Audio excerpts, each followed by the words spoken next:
Okay, Broncos country, looks like we are live, but you guys know the drill by now. We got to let the stream breathe for just a second here.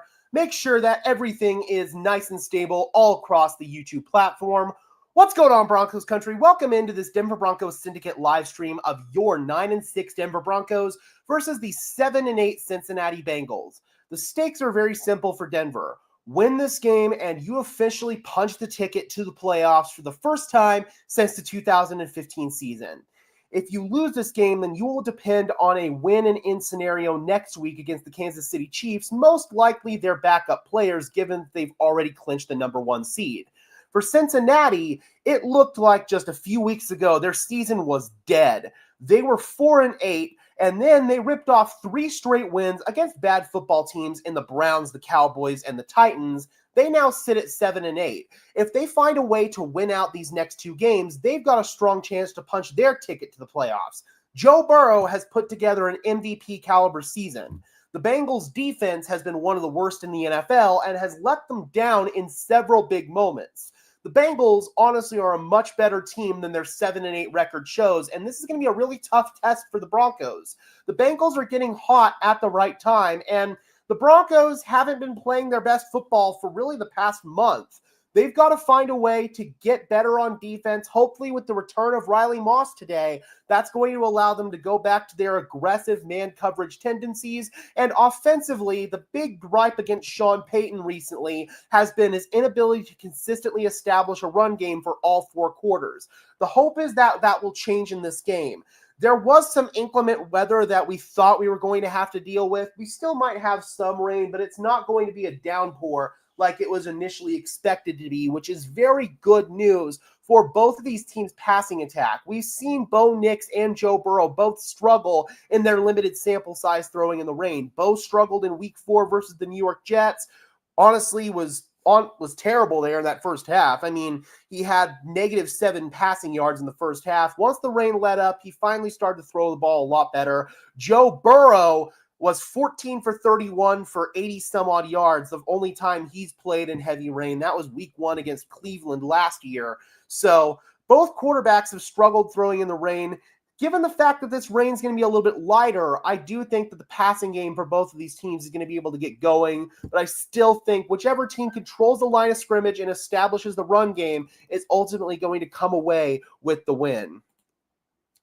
Oh, sorry about that. I forgot to take Thursday night out from the Chargers. Thank you very much for that. You can always count on you, Kim. All right. And that's why I'm glad I'm using StreamYard today and not Streamlabs, because I can actually make changes like that on the fly. Thank you very much, Kim. I just copy and pasted from last week and forgot to take Thursday Night Football out of the title. We are going to have this little scoreboard here, down here, bottom left. So that is how we'll keep up with the game. I can't bring in the scoreboard like I normally do from ESPN if I'm using StreamYard, but one advantage to using StreamYard is I can bring in the chat. We got a Harks in the house saying go Broncos. Thank you guys so much for tuning in. I really do appreciate it. Before we officially get started, though, guys, if you could just do me a big favor and leave a like on this stream as well as subscribe to the channel, I would really appreciate it, guys. Those are both free and easy ways to show your support. In fact, we are only 2 subscribers away from 5,300. So if you guys could help me get to 5,300, that would be awesome. We are about T-minus 4 minutes away from kickoff here. The game is being nationally televised on NFL Network as part of a triple header. We just saw the Chargers kick the absolute snot out of the Patriots in the first game. 40-7 was the final score in that one, and the Chargers have now officially punched their ticket into the playoffs. It's going to be really hard for the Denver Broncos to advance their seeding any further than the 7th seed. So if you win this game, you are definitely thinking about sitting starters next week and let it be Jarrett Stidham versus Carson Wentz in the game. If you guys are here in the Denver area, the game is being televised on Denver 7. It is being blacked out locally on NFL Network, but outside of the Denver area, you can watch it on NFL Network, you can watch it on NFL Plus, or you can illegally stream it if you guys don't want to pay for any of those other services. All right, guys, here we go. Much like last week, I am super nervous heading into this game. The Bengals are red hot right now. They've gotten hot at the right time, and the Broncos, again, have not been playing their best football. This is not the time of year where you want to run into the Cincinnati Bengals. You've got to find a way to control the line of scrimmage on both sides of the football, get Joe Burrow on the ground. You've got to find a way to generate pressure, and most importantly, you have to be able to keep Joe Burrow on the sideline. Go on long, sustained drives on offense. Establish the run game for all 4 quarters. Please, Sean. And whoever the hot hand is early on, that's who you ride. I can understand early in the game kind of rotating through running backs a little bit, but you have to eventually settle on somebody who is going to be the guy for you, and you've got to start riding the hot hand. If Audric Estime gets hot early, and you've got to stick with him for all 4 quarters throughout this entire game. Joe Burrow on the year, 384 completions, 4,229 yards, 39 touchdowns, 108.5 passer rating. He has been sensational. Almost every advanced statistic as well. He has been towards the top of the league. Bo Nix has put together a really solid rookie season, but this is going to be the biggest game of his NFL career so far. He's got to step up and find a way to make some big plays in this game. Definitely nice to see not much rain out there right now. The ball's not going to be slippery. Anytime you get a wet football, you may as well have just dunked it into a tank of slime. It's going to get all of that polish and all that finish all over your hands. It's gunky, it's nasty, it's hard to grip, and you can't get that spin and that velocity on the ball if you have a wet football. You have quarterbacks say that all the time they would much rather play in snow than in rain. How good is the Bengals running back Chase Brown? He has been really good this year. He's on pace for 1,000 yards, 209 carries, 923 yards, 4.4 yards per carry, 7 touchdowns, and 8 20-plus yard runs for Chase Brown. He's also effective as a receiver out of the backfield, 50 receptions, 336 yards, 4 touchdowns, and 2 20-plus yard plays through the air. It legitimately is, dude. It's like throwing a slimy, slick, nasty ball. Like, it's terrible. Anytime you try to grip a wet football, it just slides off your hand. And you can try to wear gloves to counter it, but it depends on what gloves you have. If you get some of the wrong gloves, it can just compound the problem and make it even more slippery. So, yeah, man, I'm going to be surprised at all if the rain does pick up that we see some receivers actually take off their gloves, because the tack on the gloves combined with the ball already being slippery can make it even bigger of a problem. We got David Youngkin in the house saying, I think it's up to the coaches if they want to stop running the ball and then go away from it. Here's the thing, though, in the Chargers game. There were some plays in the third quarter where the run game wasn't working. They were starting to stack the box, and it made it a lot more difficult for Denver to be able to establish the run. And Sean Payton got a little bit spooked because the Chargers started selling out to stop the run, and he pivoted away from it.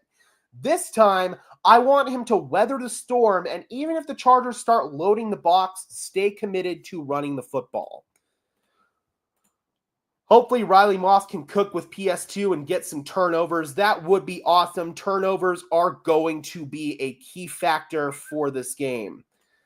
Maverick says, I don't know how to describe it minus see for yourself in regards to a wet football. Yeah, honestly, it's kind of like if the ball's coated in mucus, if that makes any sense. Literally, you might as well have just dipped the football in mucus if you are throwing a wet football. It's impossible to deal with. Kim says, I don't know how much better it would be, but I think more quarterbacks should utilize gloves like Teddy 2 gloves. It depends on the gloves. Like, again, if they're the leather gloves, sure, you can generally get away with it, or some of the other materials they have out there. But if you've got the wrong gloves, it can make the problem even worse. Hope we're all celebrating in 3 hours, says Glenn Hauser, my co-host on the 5280 podcast. Damn straight, man. It's been a long time coming. This Denver Broncos team has taken so many strides over these last couple of years. They have broken so many narratives. This has got to be their year, man, to finally break this non-playoff streak. It has to be. Sponsored by Nickelodeon. Dude, they might as well just have a tank of Nickelodeon slime on the sideline. Literally. But yeah, quarterbacks will tell you that throwing the ball in snow is a lot easier to throw the ball than throwing the ball in rain. The ball doesn't get slick. It doesn't get slippery. It still maintains relatively dry. So quarterbacks would much rather have snow than rain. Rain is the one weather in the forecast that quarterbacks look at and they go, oh, crap. But thankfully, it looks like we've gotten lucky today and we're not going to deal with a whole lot of rain. So hopefully it stays that way. Nickelodeon mucus. So as far as stopping the Bengals' dynamic receiving duo of Jamar Chase and T. Higgins, I talked about throughout the week that the Broncos should maybe approach this how Bill Belichick does with his receiver, or when he guards two top receivers. He'll put his number one corner actually on the number two receiver, and then double the number one receiver with the number two corner and a safety over top. So I wouldn't be surprised at all if we saw Pat Surtain on T. Higgins and then Riley Moss along with maybe Brandon Jones up top double teaming Jamar Chase. That might be something we see throughout this game because it can be an effective strategy to neutralize two receivers who can be number one receivers on any other team basically. T. Higgins, he's going to get a contract as a number one receiver this year because he is a number one receiver. He just happens to be the Bengals' number two. All right, guys, here we go. We got Kevin Harlan and Trent Green on the call. Really, really looking forward to that. All right, Broncos country. The Chargers clinched their playoff berth today. Let's see if we can do the same. Big football day in Colorado. Yep, the Rams playing their bowl game today. The Buffs playing their bowl game today. And then obviously this game for the Broncos. It hasn't been a bigger day in Colorado for football in a long time. If we were to lose out and hypothetically miss the playoffs, the Chiefs game would come back to haunt us. Yep. Who do you see as being a standout today for Denver? I'm hoping today's going to be a big Zach Allen and John Franklin Myers day. I'm hoping we can generate some pressure on the interior for Joe Burrow. The interior offensive line for the Bengals has given up a combined 80 pressures this year, so I'm hoping that's who will stand out today. We got Robert in the house saying, what's up, Gage and Syndicate fam? Hopefully you are doing well, man. Good to see you. Good to see you. Last week, Bo Nix against the Chargers, 29 for 40 for 263 yards and 2 touchdowns. That one missed throw to Marvin Mims is going to come back to haunt him. But overall, I thought Bo played a solid game in that one. We got D says, this has to be the day, man. It has to. Maverick says, if we lose this one, then we're really stuck in a saw trap. Dude, seriously. If Sean Payton starts Javonte Williams at running back, I'm going to lose my freaking mind. We'll see, man. Hopefully he rides the hot hand. We'll see who gets off to an early start. We'll see if it's Jaleel, Javonte, or Estime.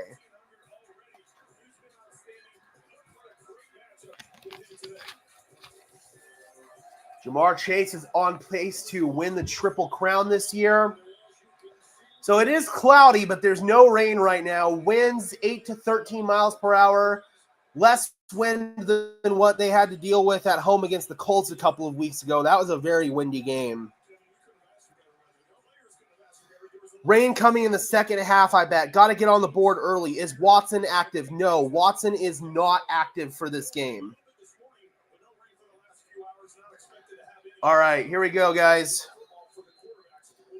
We got D-Rock in the house. Good to see you, my friend. Uh-oh.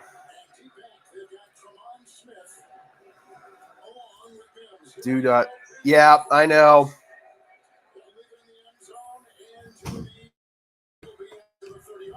Are we back?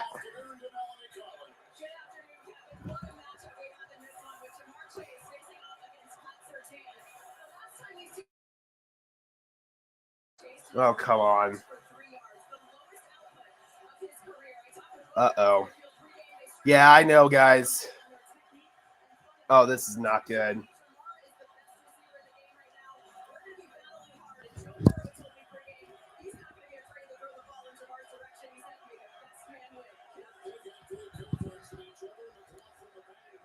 All right, Bo Nix.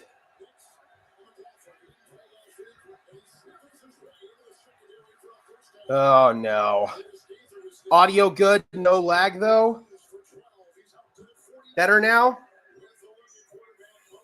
All right, hopefully it stays. Hopefully my internet stays. All right.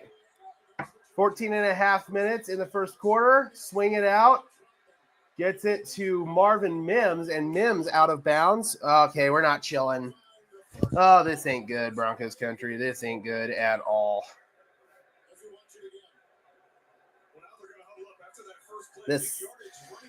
Hopefully this will stay. And spoiler alert, I am going to be moving.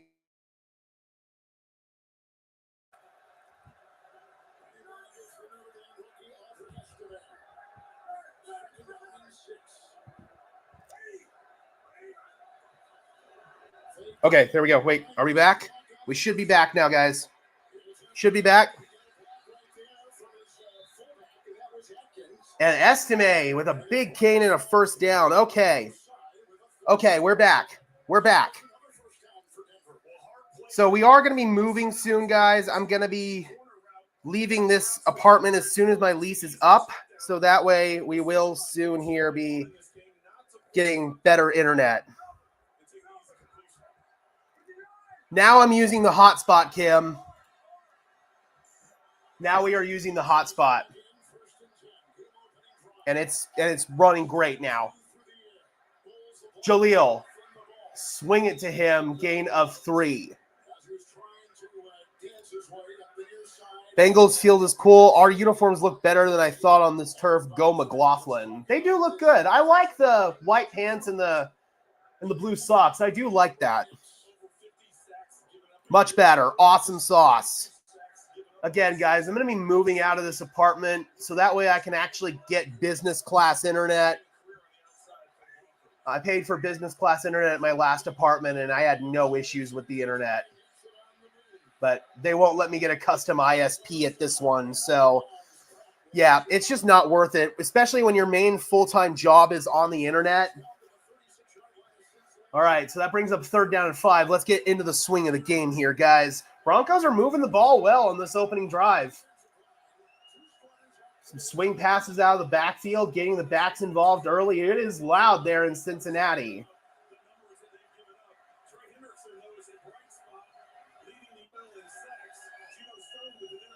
All right, 3rd down and 5.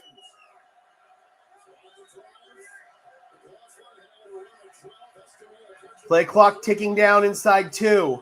Just get it away. They got Javonte in there, and it is caught. Devon Vele at the 20-yard line. Good thread of the needle there by Bo Nix. Yep, I would definitely agree. Offense is off to a great spot. No, I'm not going to move back to the old apartment, but I do have a place in mind that's close to this place, so I won't have to move too far. Really good throw right there on that stop route to Vele. Bo Nix is 4 for 4 for 36 yards so far in this game. Broncos currently sit at the Cincinnati 20, 11-20 in the first quarter. Nix is being chased by Hendrickson, pumping, and he weaves his way out of bounds. Good job right there, getting around Akeem Davis-Gaither, and that brings up a gain of 5, 2nd down and 5. You give him 4, actually, 2nd and 6.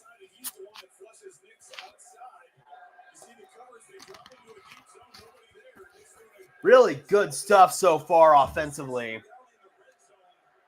So they set up a stunt right there. Hendrickson was on Luke Wattenberg.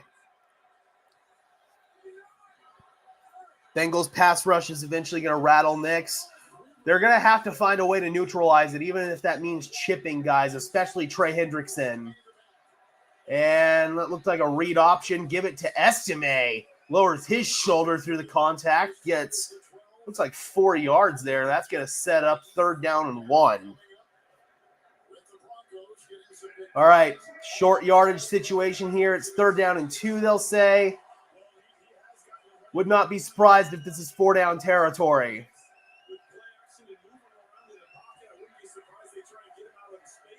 All right, 3rd down and 2. Just over 10 minutes left to play in the first quarter. This has been a good time-consuming drive here for Denver. Humphrey in motion to the right. And Bo has to burn an early timeout. So the play did not get in a timely manner. And we are already seeing them having to burn an early timeout. Not good.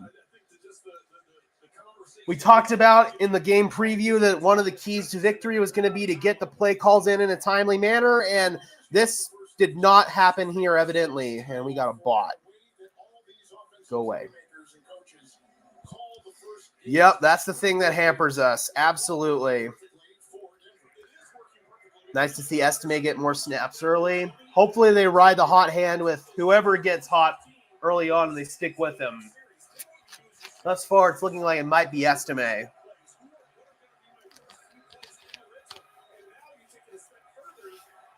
Third down and 2. 9:53 left in the first. You want to be aggressive here. Would not be surprised if this is 4-down territory. 2 receivers to the left. Bo looking end zone, incomplete. Sutton, no flag. Good coverage by number 28. Josh Newton with the coverage on the play there. And it is 4th down. What do the Broncos want to do? Why burn that timeout? They were about to get a delay of game. The play clock ran out on them. So Broncos are going to go conservative here. And they're going to kick the field goal and draw first blood, hopefully, with Will Lutz. 30-yard try. I'm a little shocked by this decision.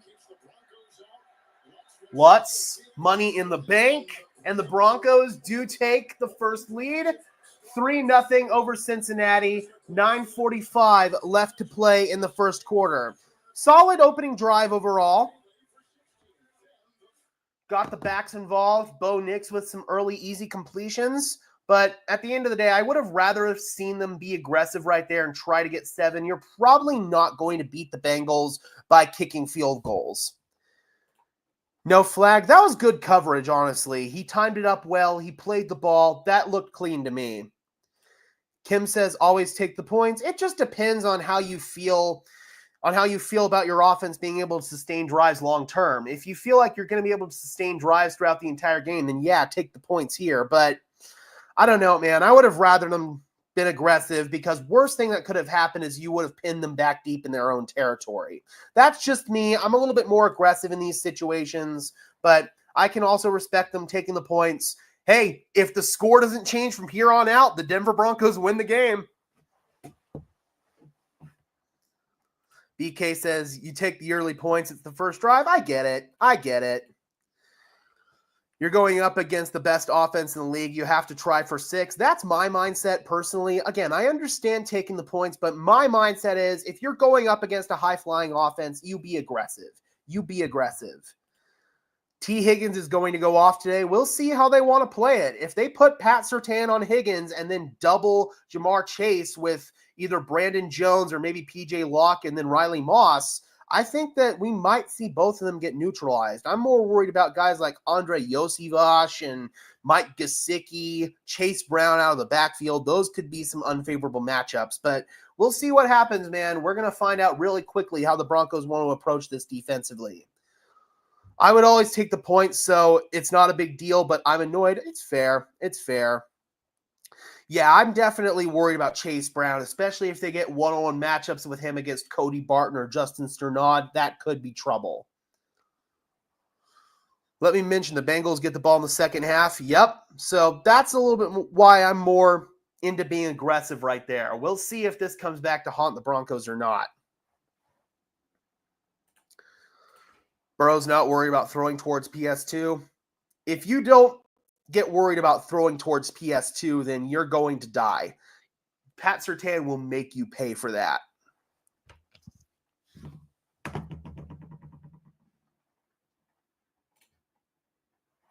Yeah, I agree. The Broncos' linebacking play has not been good at all. It has not been good at all. They need to completely revamp that linebacker room. Get after Burrow. Don't give him time. The weakness on this Bengals offensive line is the interior, especially the 2 guard positions. So If pressure is going to come, it's probably going to come from the interior. This Bengals offense is nowhere near as good as the Chargers. By the way, I need to update the scoreboard here.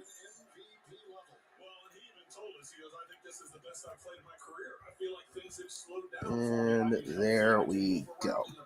Boom.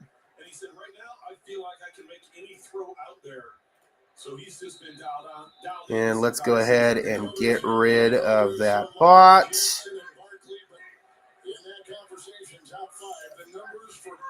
Yeah, Burrow is good against pressure. That's why you have to get in the backfield quickly and drop him before he's got a chance to make a play. They come out in the pistol here, roll out and dump out to the tight end. That's going to be Grandy making just his third or fourth reception on the season.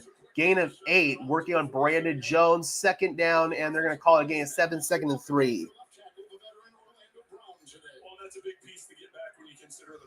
Orlando Brown is back in the lineup at left tackle. They move Cody Ford over to left guard. He really struggled at tackle for them. So now Cordell Volson's back out of the lineup at left guard. So that is a change on the lineup for Cincinnati. Brown cuts outside, missed the tackle there from Riley Moss, and Chase Brown has a first down out of bounds.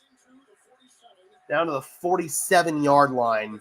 Already we are seeing early missed tackles from this Broncos team. Not good. That was an issue last week, and it's coming back to haunt them this week. Nick Benito kind of took a bad angle, and then Riley Moss tries to make the tackle and just whiffs on it. Not good. 8:40 to play in the first quarter. 1st and 10 for the Bengals at their own 46. 5-down lineman for Denver play action. Joe Burrow climbing the pocket, and he missed Jamar Chase there. Not quite on the same page with Jamar Chase, working on Pat Surtain. Looked like Burrow threw that a little bit behind Chase. There's a crossing route against man coverage. If you want to beat man coverage, then run those crossing routes. Oh, it got tipped. It looked like someone did. 2021, Pat Surtain versus Jamar Chase. 4 targets, 1 catch, 3 yards. Broncos showing blitz, and they're coming with it. Both Barton and Sternad, and Burrow threads the needle to Mike Gesicki in between multiple Broncos defenders, and that is another first down. Joe Burrow is already starting to get hot. Cooper hasn't been the Cooper we thought he would since he got paid. He has been quiet these past few weeks, that is for sure.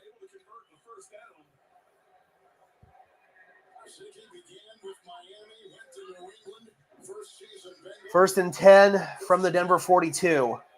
Chase goes in motion. Give it to Chase Brown, and that's a gain of 4. Tackle made by Riley Moss on the play. Off the left side.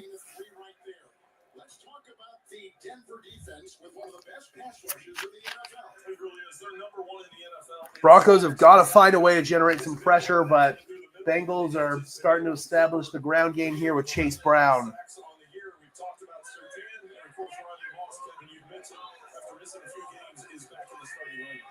Now they have an empty backfield. This could be a good time to get after Burrow, but looks like they're going to drop back into covers. They only have 3 down linemen. They rushed 3. What are you doing? Okay, there we go. There's a Nick Benito PBU on Jamar Chase. So they dropped back Nick Benito into coverage. They dropped 8, only rushed 3 on that one, and tried to thread it in there to Chase. Really nice play by Nick Benito. Man, Benito, the DB, who would have thought? See, that was a good job. They played zone, but Nick Benito was all over Chase step for step.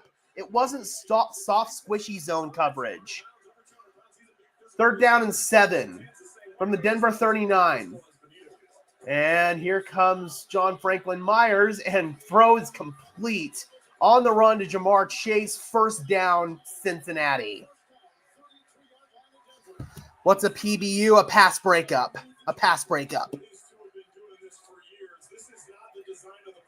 Got to watch out for Drew Sample. Yeah, he is a sneaky weapon for them.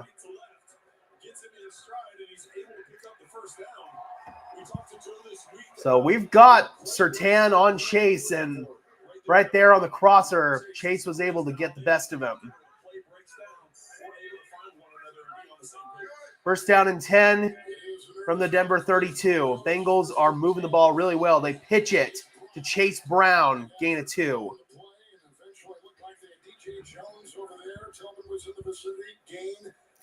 Yeah, third down has been an issue defensively these past couple of weeks. Hopefully, they find a way to overcome it and get a stop here. Holding them to 3 would be huge. Oh, the fingernail biter, gross.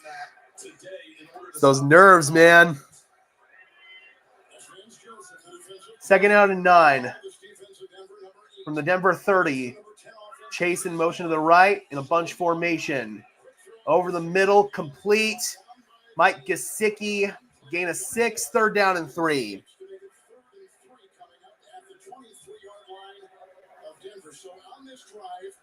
Bengals have found their way into third down and short a couple of times, and Denver is unable to get off the field. Let's see if they are able to get off here.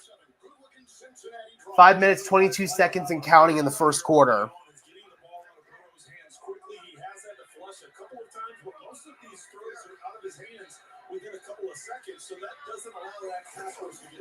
Handoff, up the gut. Brown is not going to get it.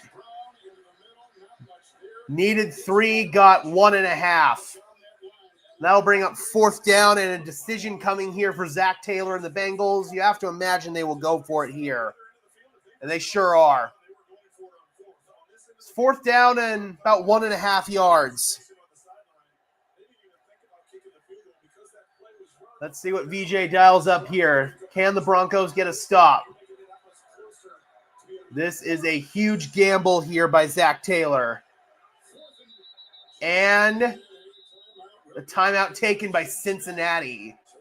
So they did not like the look that Denver came out in. There was plenty of time on the clock. They did not like what Denver had. So Cincy went ahead and took a timeout. They're going to go ahead and go for it here. They're definitely going to. I like this decision by Zach Taylor. They're in the long shot. So they got to look here, see what Denver's going to line up in. If Denver's smart, they'll come out and line up in something else.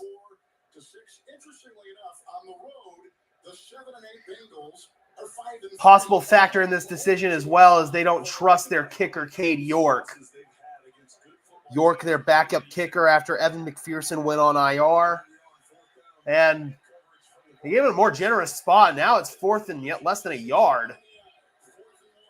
Looked like they adjusted the spot. And go! Oh, it looked like they stuffed him initially. Let's see. Did that second surge get the first down? No! It's fourth down. Oh, they got him. They got him. It's a stop.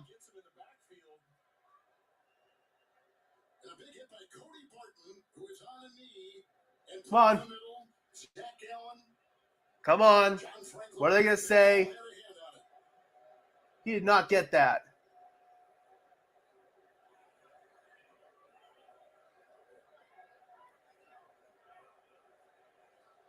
They're going to measure it. That looked like a stop. That looked like a stop.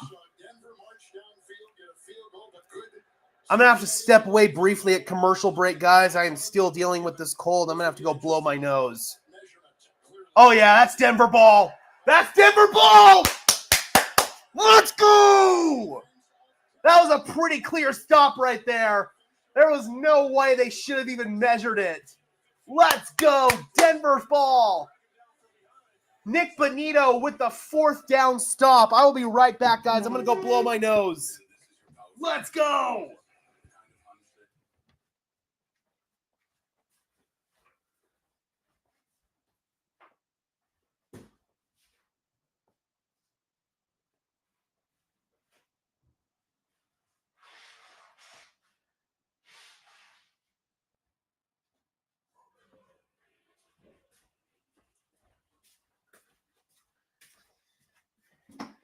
That could be the momentum-changing stop right there. Nick Bonito with 2 big-time plays, getting the pass breakup and then getting the fourth down stop. Let's go. Thus far, man, I am really impressed with what we've seen. Would have liked to finish off that first drive with 7 as opposed to 3, but still, you got a big-time stop, and now you maintain the lead. Chance to go up here by 2 scores, Broncos country. All right. So the Broncos got off to a strong start early last week against the Chargers, and they were unable to maintain it for all 4 quarters. Hopefully, they are able to maintain this for all four quarters in this game, and they are able to get the win. Benito is becoming a real problem for teams. Over to see it, yep. Or love to see it, I'm assuming that's going to say. Defensive Player of the Year, absolutely. They want the Bengals to win so bad. Well, the Broncos can control that narrative themselves right now. Geez, the bot's been bad today. The next drive, we need to continue to control the clock and get first downs. Just focus on moving the chains and run the ball with Jaleel and Estime. Absolutely. Just keep moving the chains, take time off of the clock, and control the time of possession battle. If you win the time of possession battle, then you've got a strong chance to win this game. Now the Broncos need a touchdown. Absolutely. Get that early 2-score lead. Run the ball and control time of possession. Benito is not a household name, unfortunately. Hopefully that changes next season. It should, man. Hopefully next year the Broncos get more nationally televised games and more people have the opportunity to see what Nick Benito is all about. God, these thoughts. Good Lord. All right, here we go. First down and 10 from their own 22. Handoff, Jaleel spurts through the hole and has a first down. Actually, they're going to say it was down a little bit short, gain of 9, second down and 1. That was a really nice burst there from Jaleel. That was awesome. I also hope we try to take the top off with Mims. If you run the football and lull the Bengals to sleep and get them played down to the line, that's when you could have those one-on-one opportunities with guys like Mims and Sutton and Vele and Franklin. Second and 1, they bring the heavy personnel out here. Humphrey shifts to the left side. Nothing fancy, just an up-the-gut run. And looks like Audric Estime is going to pick up the first down. He sure will. 3.5 minutes left to play in the first. Robbie says, keep J-Mac in there as the running back. I'm assuming that's who you rode today, Robbie. Robbie, my good friend, former boss. Yep, offensive line has been great so far. Absolutely. We get our D back with Riley. Incredible how much that affects the overall defensive scheme. Yep, you're a much more attacking team. You aim for an opening and attack them with everything you got. Absolutely. Uh-oh, that's offside.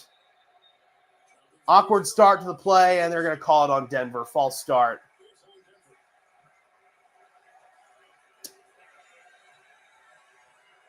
Once again, that play clock was ticking down.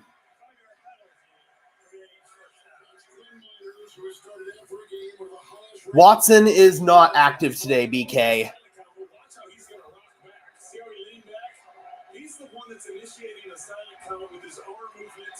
That's a bad call. Miners was just initiating the silent count. Yo, that was a terrible call. He was initiating the silent count. That's literally what he's supposed to do there. He looks back, Bo lifts his leg, and then he taps the center. That was a terrible call on Miners. He was just coordinating the damn silent count. Second and 12. Up the gut, Estime. Oh, man. Jesus Christ, he got blew up on that one. All right, second and 12.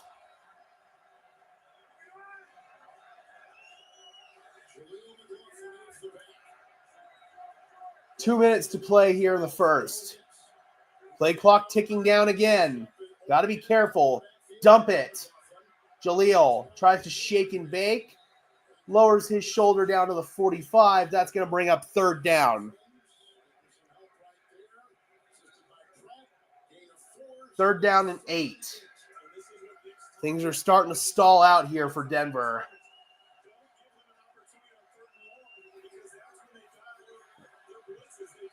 Actually, they're backed up all the way to their own 35. Rollout. Nix. And gets across the line of scrimmage. Gain of maybe 3 yards. It's going to be 4th down. Broncos will punt.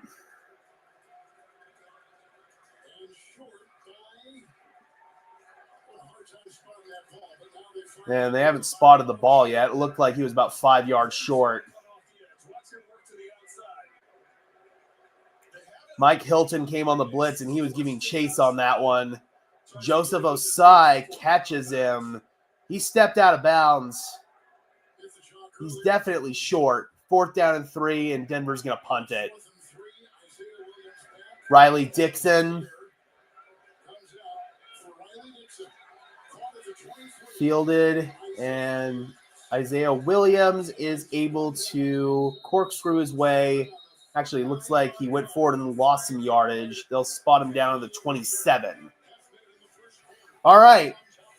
32 seconds in the first quarter, and we're taking a full TV timeout because why? Really? So we're going to take a full TV timeout, and then we're going to go back, run 30 seconds worth of play, and then go to another full TV timeout at the end of the quarter. Gotta love that. Gotta love that. Jeez, these bots have been absolutely terrible today. Get out of here. Barely stopped them last time. Let's get off the field. Got to find a way to not give up those plays on 3rd down, man. Some of those crossing routes on man coverage, they can be tough to defend.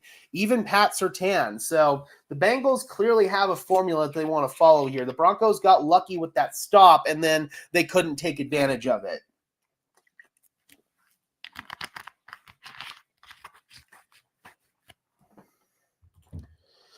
Here we go. Our coach doesn't know the Bengals blitz like crazy on 3rd down. Your boy Peyton about to get out-coached as usual. We'll see, man. We will see. They got to make the adjustments. Come on, PS2 and Riley Moss. Let's stop them. This is going to be a big possession here. If you can get a stop and get them off the field once again, that's going to be huge. Even if you can hold them to a field goal and get this game tied up, that would be huge. You just can't let them march right downfield and score 7. They can break the game away, and that'll be it.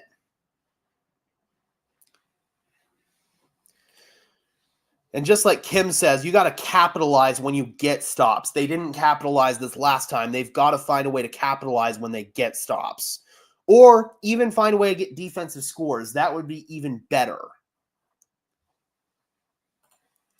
We need a sack, just like we talked about. The real weakness for this Bengals offensive line is on the interior. I'm hoping that we can see Zach Allen break through in the backfield and get a sack. Maybe John Franklin Myers, DJ Jones, Malcolm Roach. One of those guys needs to break through in this game. Bo needs to check the play clock. This isn't on Bo. This is a Sean Payton problem. Sean Payton doesn't get the play call in a timely manner. And when you get up to the line of scrimmage, you still have motions, you still have shifts, identification of the linebackers. All of that stuff takes time. You've got to get the play call in a more timely manner. And Sean Payton has not done a good job of that as the Broncos head coach. It was a problem last year with Russell Wilson, and it continues to be a problem this year with Bo Nix. So that tells me that is a Sean Payton problem. All right, 1st down and 10 from the Denver 27. Here comes Jonathan Cooper. He nearly had a sack. Burrow stepped up, evaded it, and it's dropped by Mike Gesicki. Burrow put it right on him. Burrow able to avoid the sack and deliver a pinpoint throw, and Gesicki was unable to handle it. Oh, it looked like he got a little bit tipped, actually, by Cody Barton. Yep. Little bit deflected. Good job by Barton right there, getting a piece of it. 2nd down and 10. 2nd down is the down where I really like to bring pressure. Gesicki goes to the left. Burrow goes that way. It is Gesicki. He hurdles over Riley Moss and has got a 1st down. And Moss, a little slow to get up there on the sideline. He does bounce to his feet. And that is probably going to be the final play of the first quarter. So We are seeing, oh my God, Moss got a knee right to the face on that one. Let's see if they want to snap this here before the end of the quarter. Now they're just trying to draw Denver off sides. They do not. That is the end of the first quarter. Okay, so Broncos were able to get that first stop there on fourth down. They weren't able to take advantage of it. They do lead 3-0 at the end of the quarter. Let's go ahead and change this. And now they are looking to get another stop here on their next defensive possession. I think this is their second or third defensive possession.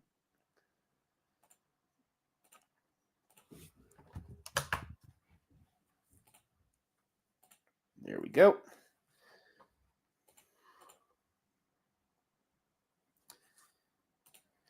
That last play was abysmal. They put Gesicki in motion, and they knew right away he was going to get a free release off the line of scrimmage, motioning him to the slot. So they just had him run an out route, simple, easy pitch and catch, and then he was able to get the yards after catch with the hurdle to boot. So that's one thing that good offensive coordinators do. They put guys in motion, and they can tell if they're going to get a free release off the line of scrimmage, if they're going to get pressed or not. It's a lot harder to press when you put a guy in motion. So that's just good scheming right there from Zach Taylor to basically scheme his guy open.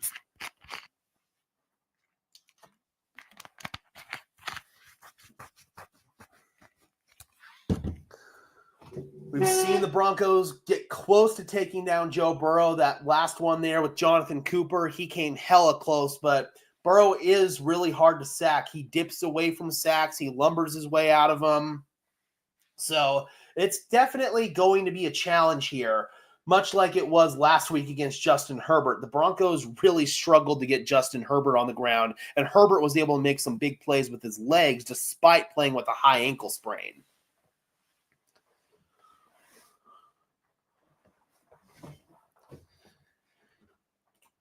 That wasn't even on Riley Moss, to be honest with you. That was just a well-schemed play to get a free release at the line of scrimmage. That was not on Riley Moss at all. And he came in and tried to make the play, but that was just a more athletic play by Gesicki to hurdle him. Yep. Sometimes you just get got, and the Broncos just got right there. All right, we are back. Start of the second quarter. First down and 10 for Cincinnati. From their own 39. And they're going to get Chase Brown going. Missed the initial man miss. Finally gets tackled down after the second burst, gain of 6. Brandon Jones makes the play. So the Bengals are 7-8, and the Broncos are 9-6. Broncos do lead the time of possession battle. 9 minutes to 6 minutes. Second down and 4. Strong pistol formation. Tight end in the backfield.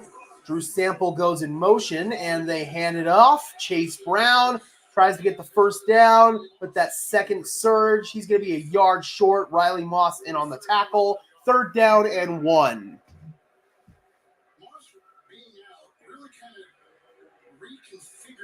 Can the Broncos get another stop here? Can they get off the field? Yeah, they like to play more man-to-man coverage because they do bring pressure. They like bringing 5-man pressure. Again, guys, you guys have yet to subscribe to the channel. I would really appreciate it. We only have a couple more subscribers to go as of starting this stream to get to 3,300 or to 5,300. I would not be surprised if we already got there, but if you have yet to subscribe, I would really appreciate it. Quick pitch and catch, again, well schemed, free release. Easy. First down, Drew Sample, the tight end. Yep, that's just what happens sometimes, man. You get those easy schemed completions. They're so hard to defend. It's a little rub and tight end leaks into the flat. It's just too easy. And you see the total passing yards allowed per game, nearly 100 yards more. When he is not playing. Not just Gesicki. That one was Drew Sample. Play action. Burrow In trouble, and down he goes. Oh, he got sandwiched. Whew, he took a nasty hit. Zach Allen was in on that one. Two Broncos came and absolutely walloped Burrow from the front and the back. Let's see, that was Allen, and who else was that? Malcolm Roach. Man, they absolutely sandwiched him on that combined tackle. Love it.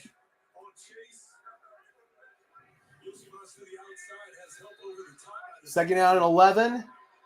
Bengals just on their side of midfield. Burrow. Quick strike. Oh, man, that was tight coverage. Jaquan McMillan, but Jamar Chase held on, and there's a flag down in the secondary to boot. Yeah, Burrow's okay. He is okay. Damn it.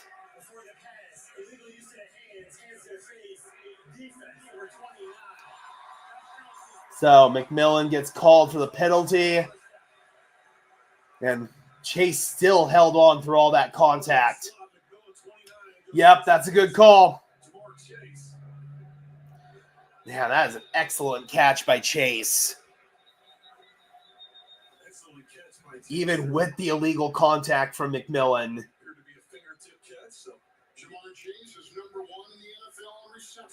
So that'll give the Bengals an automatic first down.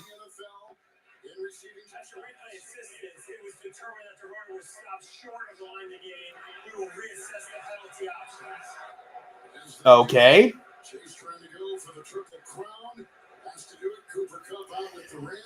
I wish the Broncos would replace number 40 with Zach Cunningham. That would be ideal. Or bring back Quan Alexander.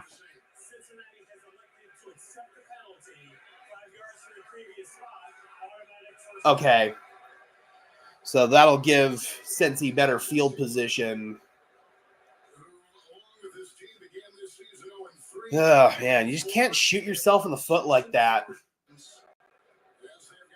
In fairness, though, man, the Bengals have just been scheming up a lot of easy stuff for Joe Burrow. Zach Taylor's called a really good game so far.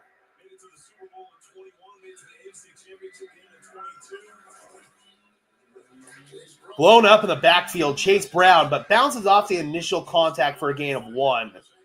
Looked like that was giving a TFL in the backfield for DJ Jones, but Brown able to spin out of it right there and able to get 1. 11:45 and counting in the second quarter. Yeah, Riley seems fine, Rodney. That was a BS call. I'm assuming you're talking the hands to the face. I thought that was clean. He did get his hands up in the cookie jar. Plus, Jamar Chase just made an incredible catch to boot.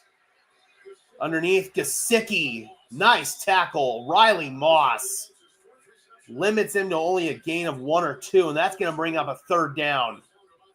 Broncos have an opportunity to get off the field. Third down and 7.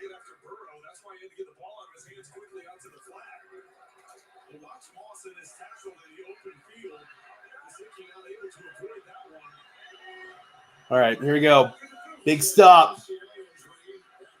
Bengals are at the Denver 43. Third down and 7. Broncos showing pressure. They motion Chase Brown into the slot. He's matched up against Jonah Ellis. Oh, and another first down. Both Riley Moss and PJ Locke were just completely out of position on that one, and that was just an easy pitch and catch of T. Higgins.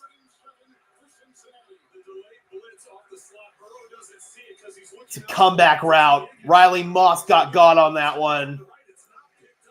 Moss got his hips turned. That one was 100% on him. It was a comeback route. Yep, bad rep right there from Riley Moss.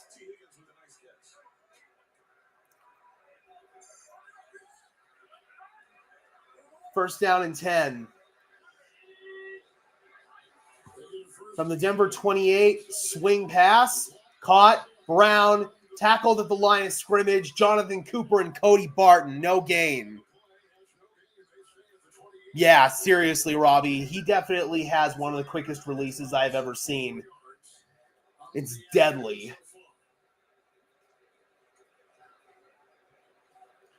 And it's hard when you're not playing tight coverage, because if you've got a quarterback with a quick release like that, you can't even rally and tackle to the ball before the blocking gets set up. 2nd down and 10. 9:25 and counting in the second quarter. Outside, once again, free release. Mike Gesicki out of bounds. That's going to be 3rd down and 7. Or, I'm sorry, 3rd down and 3. Gain of 7.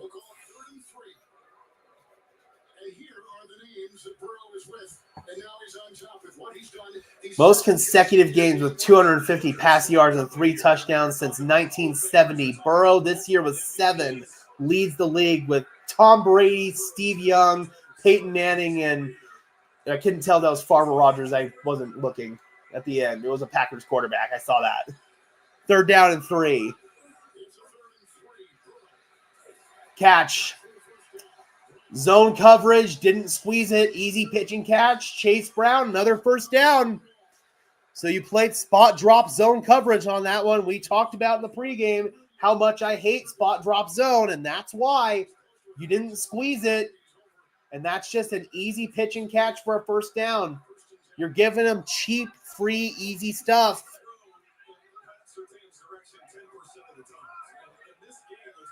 1st down and 10.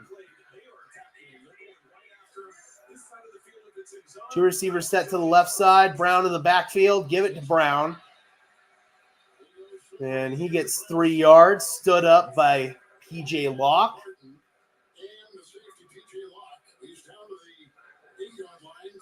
I'm going to say 2nd and 6. Gain of 4. Well, the Broncos defense was able to step up. You see scrimmage yards and what Chase Brown has done. Of course, his teammate Jamar Chase having a phenomenal season this year as well. But this Broncos defense came up big in the first series of the game. Stack formation on each side. Now Chase goes in motion to the right. 3 receivers in a bunch to the right now with Chase, and Burrow doesn't like it. He's got to call timeout. Play clock was going to run out on them. It looked like Chase maybe made the wrong motion. All right, 7:22 left in quarter 2. The Bengals are driving. If you can hold them to 3 here, that would be huge. That was a good, long, sustained drive there for Cincinnati. They now are hoping to punch it in. Denver's got to find a way to stop them.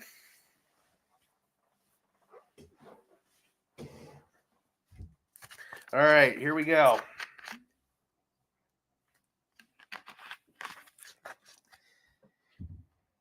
Kim, I love you, but you got to be more positive, man. You've got to have some faith in this team. They're not completely incompetent.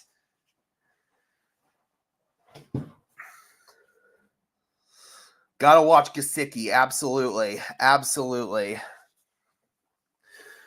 Oh, boy. This is the moment here where this could be the turning point for the game.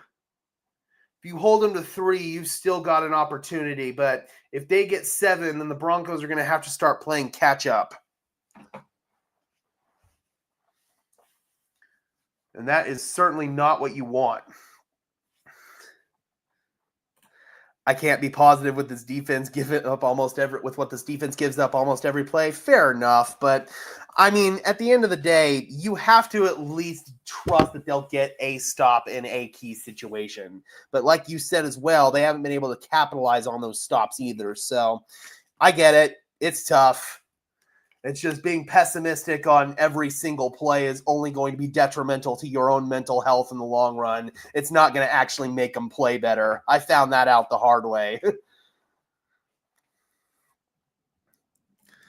That's why I don't really – I mean, I still get mad. Trust me. I've gotten mad plenty of times at this team on this channel, but I don't harbor on it or dwell on it like I did 3 or 4 years ago. Like, a few years ago, I would not have been able to cover this team because I was too much of a fan. Now I feel like I have that happy balance of fan and analyst where I can look at things objectively and I can still be critical, but I'm not going to get upset and lose my mind and just be completely upset when things don't go their way. I honestly don't think Singleton's coming back, and I also agree with Rodney here. I don't think Singleton was anything special. I really don't. I think that he had a lot of the same deficiencies that our current linebacker core does. They need to completely revamp that unit from top to bottom. 2nd down and 7. Outside. Oh, man, that's going to be a flag. Riley Moss working on T. Higgins in the end zone. Come on.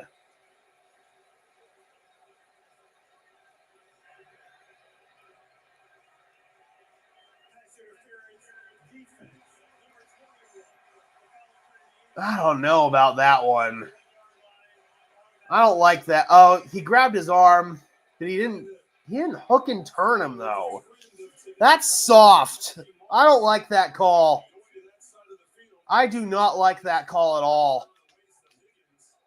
He didn't reroute him. He didn't hook and turn him. Oh, that's weak.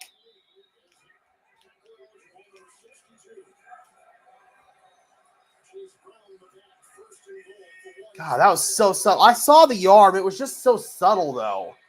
Low, dropped, incomplete. Mike Gesicki working on Devon Key. Not a great throw from Joe Burrow on that one. 2nd down and goal.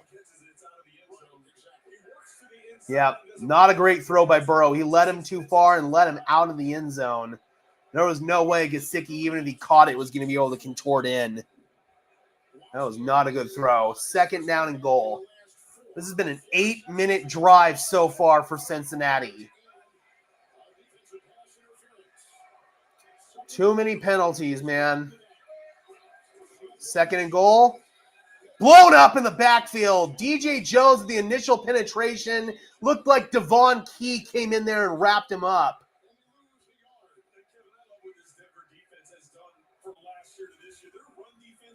3rd down and goal. DJ Jones had that initial burst in the backfield, and a couple of Broncos came in and finally stood him up there. Really nice surge up front. 3rd down and goal. 6.5 left to play in the first half. Most likely 4-down territory here for Cincinnati. Outside, Burrow dropped. He had Chase for a touchdown, but he could not hold it in. 4th and goal, and you have to imagine Cincy's going for it here. Yep, outside release. Working on Riley Moss, but yeah, Chase just cannot hold on. Hit him right in the hands. That is 100% on Jamar Chase. 4th down and goal. Can Denver get another stop?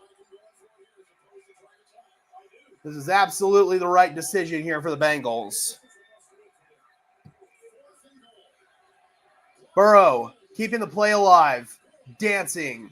Looking. Caught from behind! And Denver takes over on downs. Jonathan Cooper! That is the 2nd 4th down stop today. Burrow had nothing in the end zone, was trying to keep it alive. The coverage was sensational by the Broncos. Had nothing there.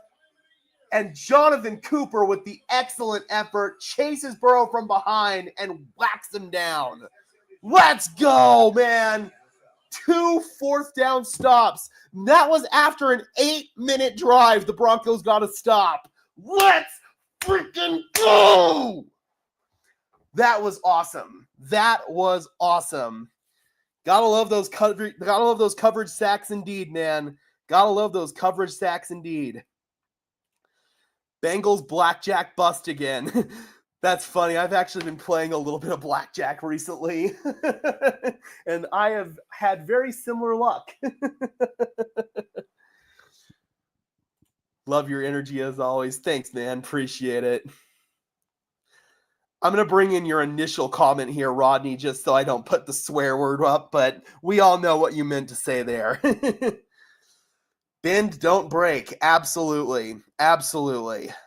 I normally don't like that style of defense, but it's worked for the Broncos here, so I cannot complain. Coop. We need to melt the clock here and score. Absolutely. The only downside to this is you are pinned back deep in your own territory. But the good news there is you can go on a long drive of your own. How much time is there left in the half? 6:18. You could milk that whole thing if you wanted to. You could milk that whole thing.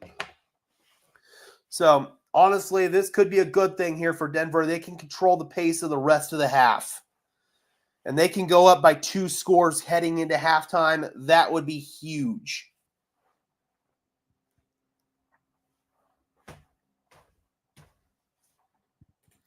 We need to run the ball well for that. It's definitely dicey down here when you're backed up, though, running the ball. You've got to scheme up a free release, easy completion, much like the Bengals have, just to give you 5 yards to play with. Then you can probably think about running the ball. At this point, you know Cincy's just going to crowd the line of scrimmage, put 9, 10 guys in the box, and sell out to stop the run.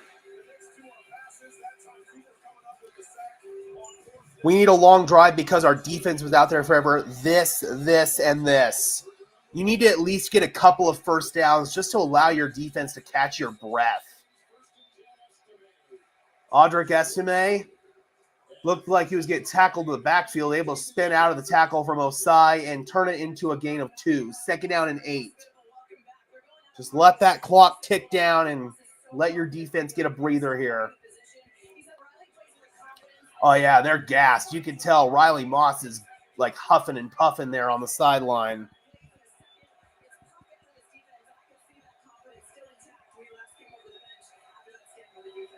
Second down and 8. Broncos tipping their hand at run. They don't play action. Tipped in the air. Uh-oh, and it is incomplete. Nearly intercepted by Joseph Osai. He nearly tipped it and intercepted it himself, but it falls harmlessly to the ground. Unfortunately, that does stop the clock, and it's now 3rd down and 8. Pressure was coming from B.J. Hill that time. Bo just had to get that ball out of the end zone to avoid a safety.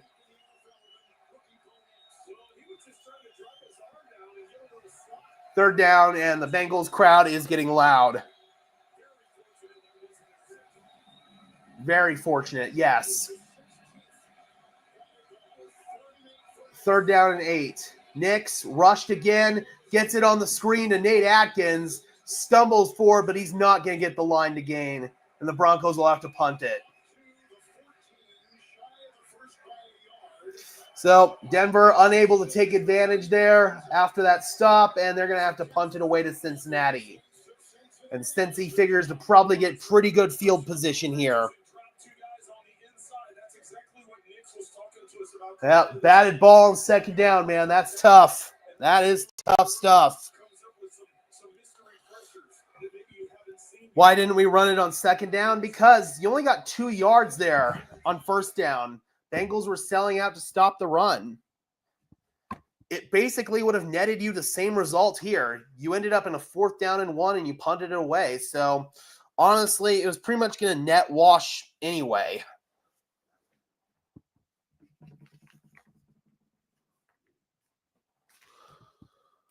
This is reminding me of the 2021 game against them. Well, we all know what play broke that game open for Cincinnati. That was Drew Lock's strip sack. So hopefully something like that doesn't happen here. Two to 3 yards is better for a 3rd down, though. We probably would have just seen the same thing again, though. Sean Payton would have gone conservative and called a screen. It sucks, but when you're backed up like that, it's just, you don't really have a whole lot of options.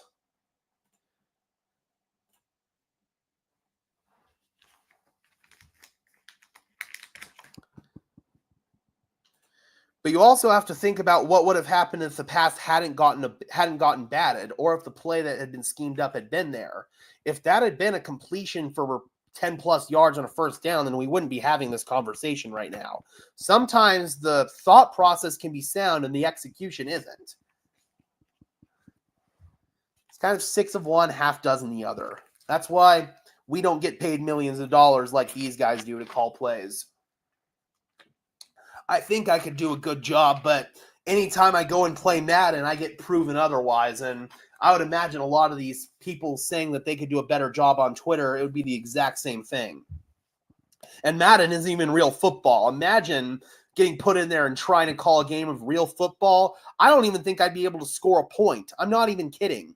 I would not be able to get downfield and even get in field goal range. It would be just like that game with no quarterback between Denver and New Orleans if I went out there and was handed a call sheet and was told to call the game. I might be able to get a couple of first downs. I might be able to scheme a couple of decent plays open, but overall, man, these guys get paid millions of dollars to do this because they have forgotten more football in their lifetime than we will ever know.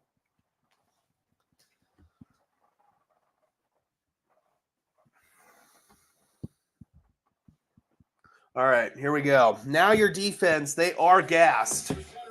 They are gassed, and they didn't get much of a rest opportunity there, so that does bear advantage Bengals, but by that same token, the Bengals' offensive linemen are also gassed. We'll see how much that affects their ability to run the football.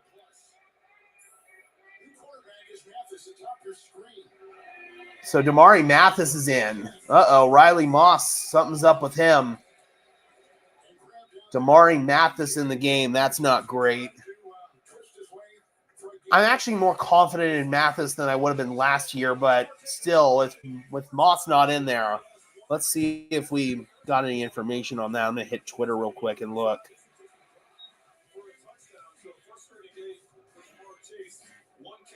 I don't know if maybe they're just giving Riley a breather here. They are not talking about any injury. Yeah, over Cad. I actually saw Cad on the field, but he and Jaquan both came off right at the start of the drive. Oh, man, Chase Brown with another hurdle. That's the second time Denver's gotten hurdled. And, yeah, Chris Abrams-Drain's in there now. He is in there now.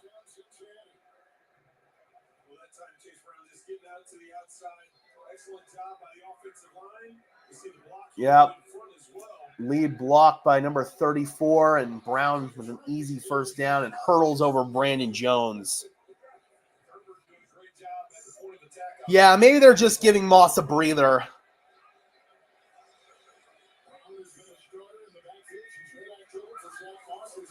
First down and 10 from the Denver 49. Joe Burrow. Oh, man. Dondre Tillman with a near interception. That was so close to a pick, and there's a flag down. Came late. What's going on here?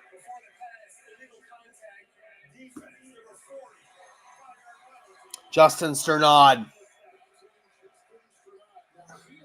Come on, man. He was terrible last week and has not been off to a good start in this game either. Yep, that's a good call. That is a good call on Mike Gesicki.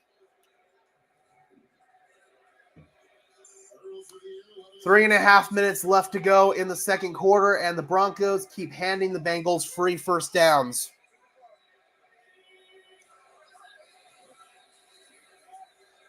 Fires, caught, Andre Yosivas, first catch for him, and he's got a first down working on Jaquan McMillan. Out of bounds at the 27-yard line. Just a crossing route working on McMillan. Too easy. Those crossing routes against man coverage are really hard to defend.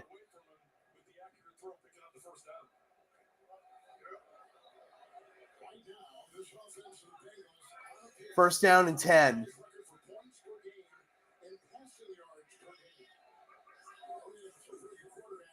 Burrow, outside, free release. Higgins, tackled there by Chris Abrams-Drain, but not before he picks up a 5-yard gain.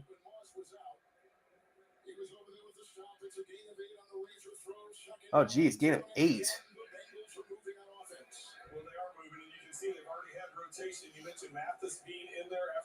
This is probably going to be the final play before the 2-minute warning.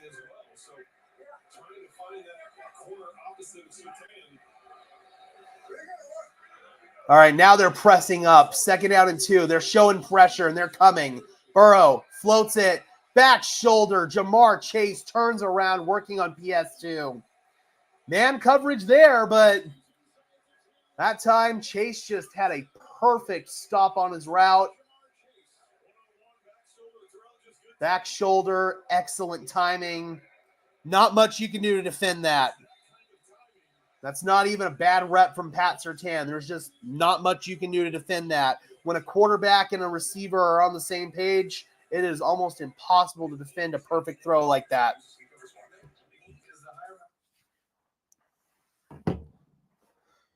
Honestly, a couple of them, Rodney, have just been well-schemed plays and well-timed plays from Joe Burrow and Jamar Chase.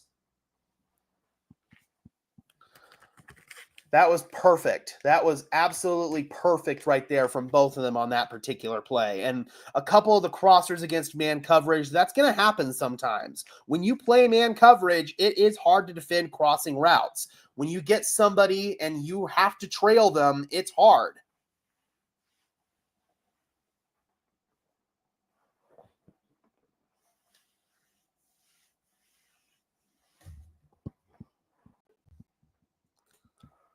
Pat Surtain is 100% elite, Rodney. He is the best corner in the game. The film will tell you that, and almost any advanced defensive metric will tell you that. He is the best corner in the game.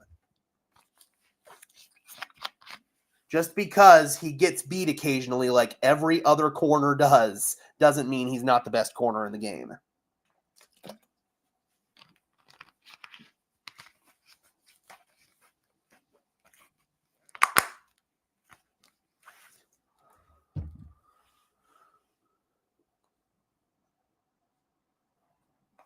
We got a Bengals fan in here. Says might as well be a Bengals fan.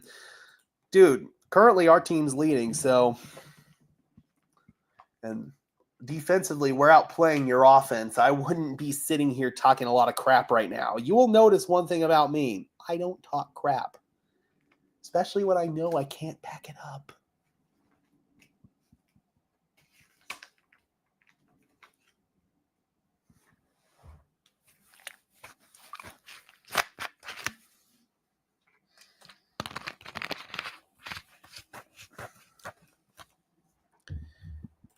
If they score here, it'll kill our momentum after the half. You got to get a stop. You have to. Because they do get the ball coming out of the half.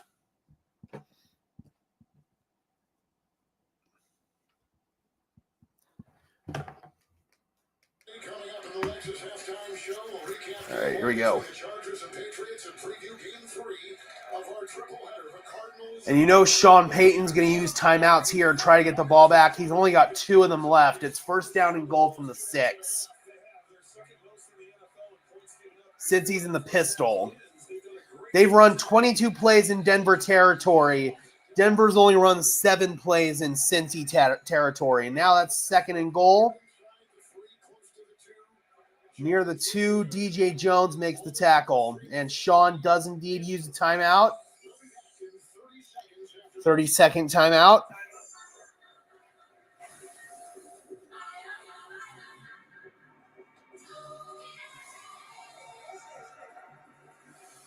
Bo Nix getting ready to go back out there.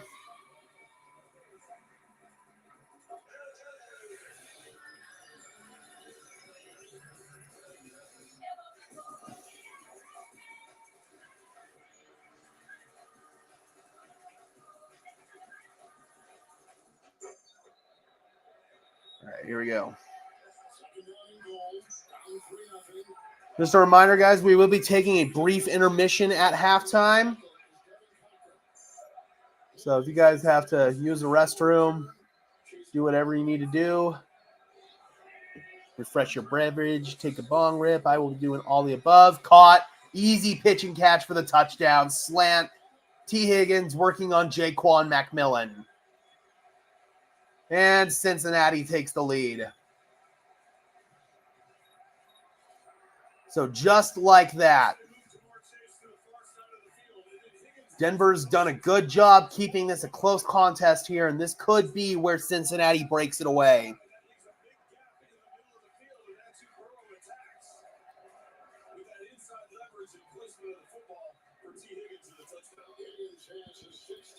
If you're one game away from winning a playoff game or from clinching a playoff berth, then you are not 2 years away.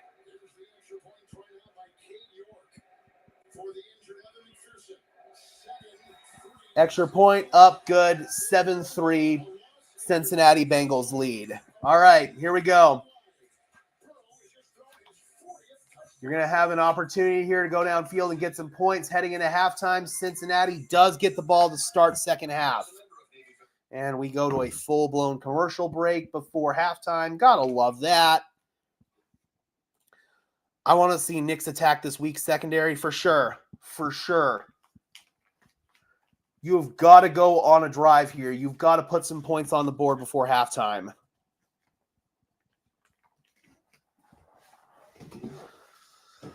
All right. So, again, defensively, they've done a pretty good job holding their own, but they've gotten way too many penalties and way too many times they haven't gone off the field on third down. But still, they've gotten those 2 fourth down stops, which has been huge. This could be a much bigger lead for Cincinnati right now.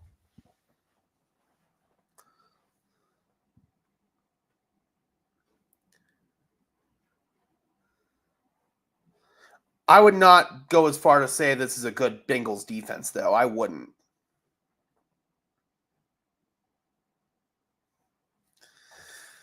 All right, here we go.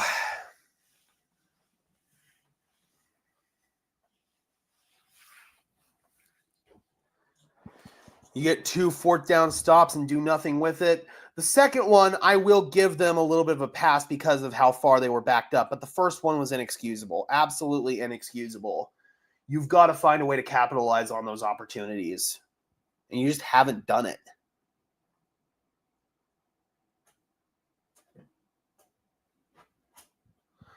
All right. So you're going to get a big opportunity here, though.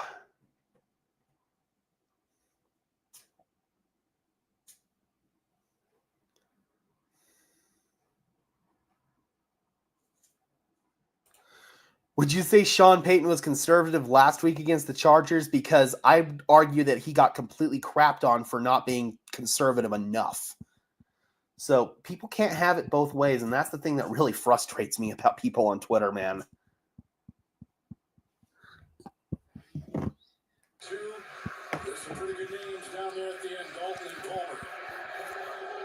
All right, minute 49, 1 timeout. Broncos trail by 4. Joe Burrow's got that look, man. He has got that look. When he gets locked in, he is a silent assassin. That's why I deleted the Brain Dead Bird app. I'm almost there. I really am. I mean, it's tough when you use it for information as much as I do, but man, it gets tempting each and every single day.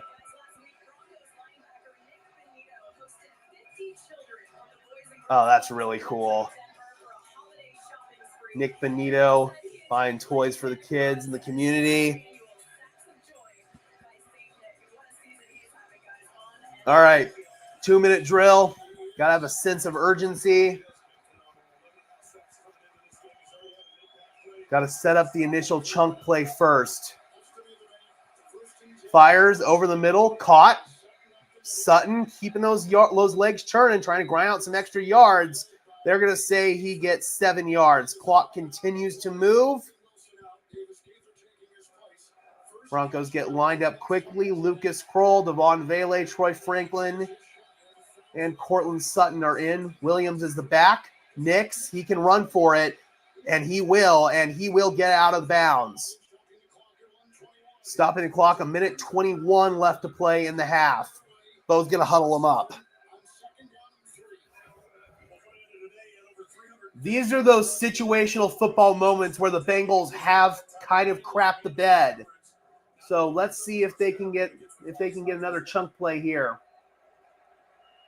Broncos are set up at their own 46. There's Will Lutz getting ready in case he has to come in.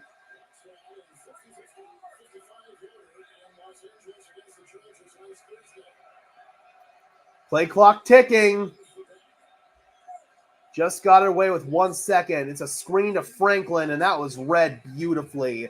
Trey Hendrickson. I don't know if I like calling a tunnel screen in a 2-minute situation like that. That is a bad play call. 2nd down and 12. Williams is in to protect. Nix. Throw across the grain. Caught. Devon Vele. He's got a 1st down. Down to the Cincinnati 45. 41 seconds and counting. 1st down and 10. We're getting close to field goal range. Trying to preserve that timeout. Nix. Oh, bad sack. You've got to get rid of that ball. Bad sack, Bo. You cannot do that. You cannot do that, Bo. You've got to get rid of that ball. He did not sense that pressure from the backside. You cannot do that, Bo. You can't do that. That is 100% on Bo. You can't do that. And he tried to throw it away at the last second to a freaking offensive lineman. Are you kidding me, Bo? Come on. I know you're smarter than that. I know you are. That is 100% a dumb, stupid, boneheaded play from Bo Nix. I love you, Bo, but can't do that. Can't do it. So now your best hope is to get a chunk play over the middle and then get up and clock it. Because you don't have any timeouts. Yes, he is a rookie. Got to remind myself of that even sometimes, you know. You got to remind yourself of that.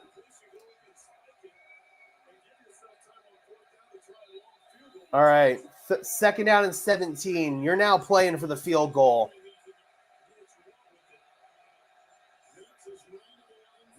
Let's see if the Bengals leave the middle of the field open. Nix in trouble. He nearly took another sack. He's pointing downfield. Nix! Oh, he took another sack. And that's getting the half, basically. What are you doing, Bo? And since he calls a timeout, oh, man. 3rd and 22. Bo botched that. Yep, that's on Bo. That is 100% on Bo.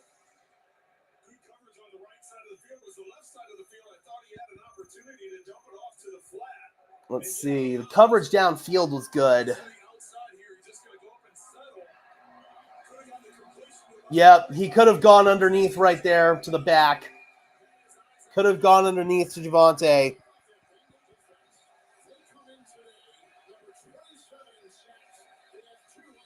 Third down and 23.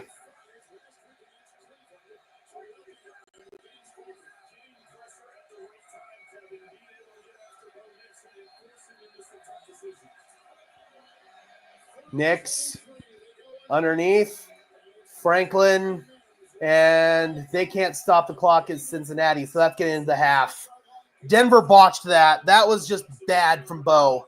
No excuses. No excuses whatsoever. Bo Nix botched that. You cannot take those bad sacks. He definitely had an opportunity to check it down to Javonte on the second one, and he didn't do it. That is 100% on Bo Nix. Bad sack. Cannot do it. All right, guys, that is the end of the half. We are going to take a halftime intermission. Thank you guys so much for tuning in. We will be back for second half action.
Okay, we are back, Broncos country.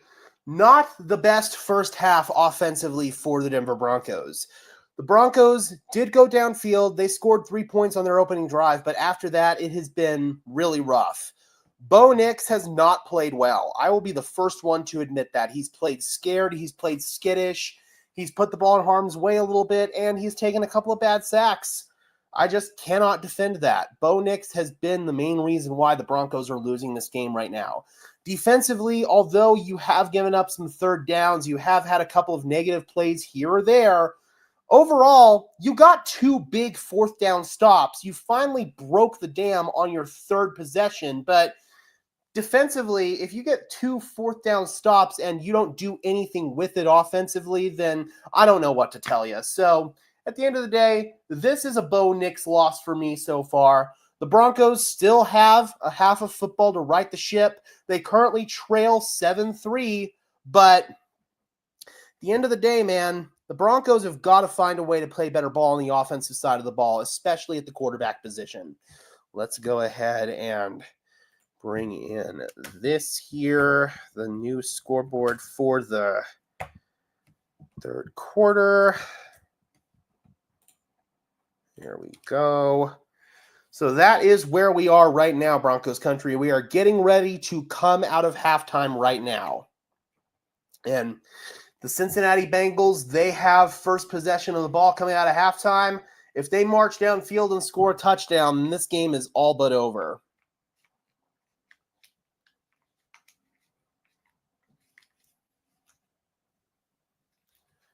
Hey, man, I have been very fair with Bo Nix all year long, but he has not played well and really hasn't played up to that standard since he threw those 3 interceptions in Indianapolis. I think he's been playing scared and skittish ever since that point. I wouldn't say Bo is regressing. It's a progressive growth. It's not linear. There will be peaks and valleys in quarterback development, and I think right now he's going through one of those rough patches. And it sucks. It's coming at the worst possible time, but he's been playing scared and skittish ever since that Indianapolis game where he threw 3 interceptions. I was just thinking about it over the course of halftime. Like, when was the last time we saw Bo Nix play aggressive and be willing to take those chances downfield? And it really was Indianapolis where he threw those 3 interceptions. So Bo's got to get better there. And I'm confident he will. I still believe in Bo. I still think Bo Nix is the franchise quarterback for this team. But he has to get out of this slump. He has to.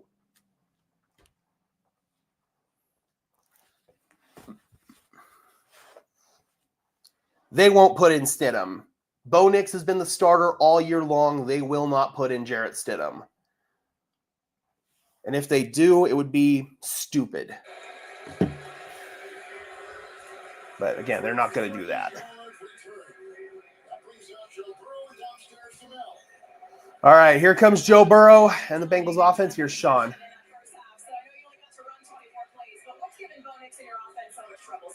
look, we got to stay on schedule. We did some minus plays. The first drive was pretty good, but it did feel like we were on the sidelines quite a bit. So we got to take advantage of how well our defense is playing and have a little bit more balance. We had a penalty to kill one of our series, but we'll be ready for this half. Yep. All right, here we go. First down and 10. Broncos playing press coverage to start out. Man all the way. Back shoulder connection. T. Higgins. So Denver's playing man coverage, but the Bengals just have the playmakers to beat it. It's tough. You got to pick your poison with this Bengals team. Do you play man coverage and trust your guys to win one-on-one matchups? That time, Surtain traveled into the slot with Higgins or into the slot with Chase, but it was Higgins that time on a comeback route working on Riley Moss. That's just tough to defend, man. You got to pick your poison here. How do you want to defend them? Pitch to the right. Chase Brown has some blocking out in front, and Brown is out of bounds after a gain of 6. Out of bounds at the 49. We'll take a look at the stats from the first half, and really, Broncos only 1 for 5 on third down conversions in this game. Bengals are 4 for 6, and they now lead the time of possession battle 17 minutes and 42 seconds to 12 minutes and 18 seconds. Second down and 4. Higgin into motion. Burrow fires it upstairs. Oh! Oh! Incomplete. Damn it. I thought that was going to be an interception. Jaquan McMillan with the coverage. It was a good play by McMillan.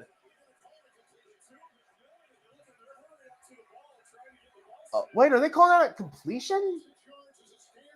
They're hurrying up and trying to get...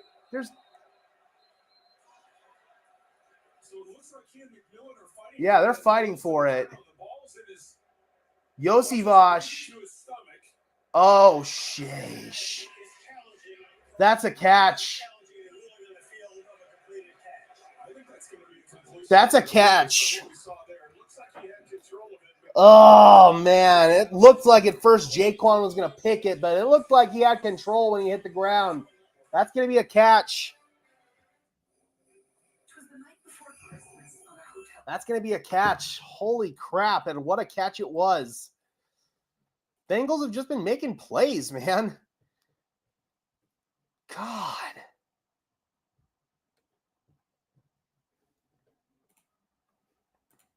That's tough. That was definitely a catch.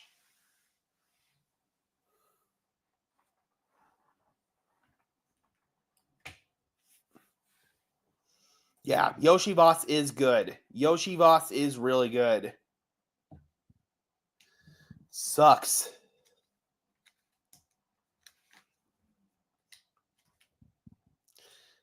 Kim, I suggest for your own mental health that maybe you take like 5 minutes just to cool it, because it's just not worth it, man. I understand being frustrated, but sitting there and just continuing to dwell on it is only going to make you even more mad. Trust me, I know that from personal experience.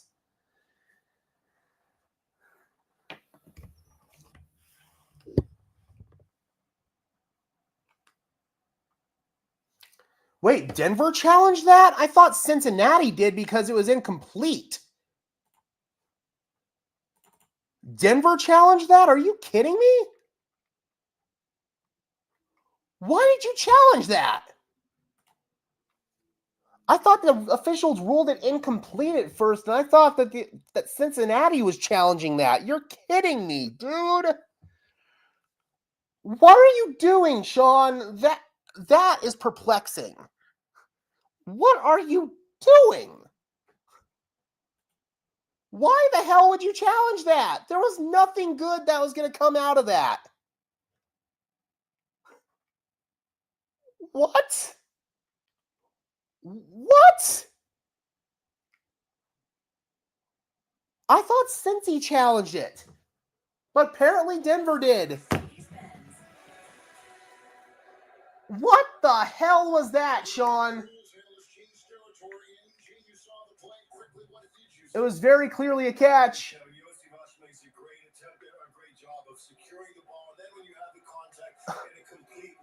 What are you doing, Sean? You're kidding me. That was such a waste. I'm speechless. I'm speechless. I can't defend that. Really? Meanwhile, another completion against tight man coverage. Mike Gesicki that time. Broncos, doesn't matter if they're playing tight coverage, soft coverage. It does not matter. Cincinnati's picking them apart. They just have more playmakers. And that was the concern all along. Chase Brown up the gut. Second effort got him close, and looks like the officials are going to give him a generous spot. They're going to give him the first down. It looked like he had gotten stood up before he had gotten the first down, but regardless, it would have just been, what, 3rd and inches? able to do. 11 plays and turnover on down 17, and then finally in that third possession, you mentioned the 2-yard touchdown completion to Higgins. 11:56 and counting, and Cincinnati is just marching right downfield at will. Broncos showing a quarter shell. Outside, caught, pitch and catch, out of bounds. Gain of 6. Jamar Chase, PJ Locke on the tackle.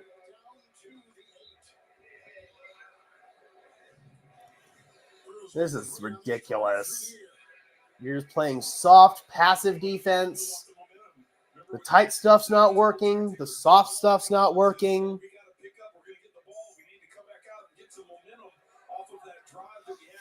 Now, this is where I disagree, BK.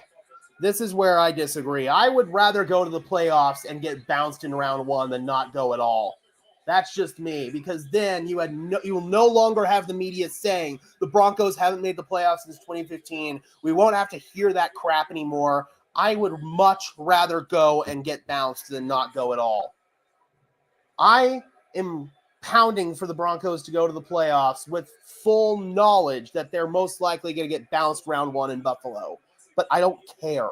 I just want to see him go. 3rd down and 2.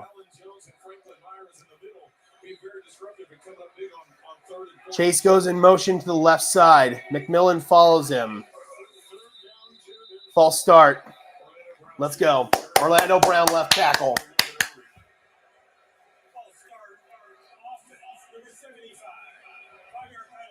So finally, the Bengals make a key mistake with a penalty. Yep, clearly got off early. I'm going to call that every time. 3rd down and 7.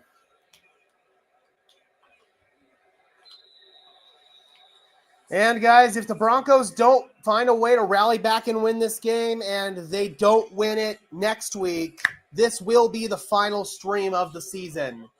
If they're able to get into the playoffs, of course, we will have one more stream. Next week is going to be a home game, the home finale. So this might be the last stream of the season. We don't know yet. 3rd down and 7.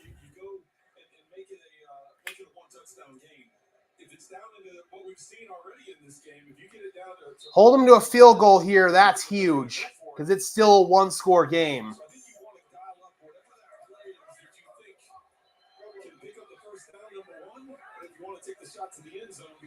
3rd down and 7.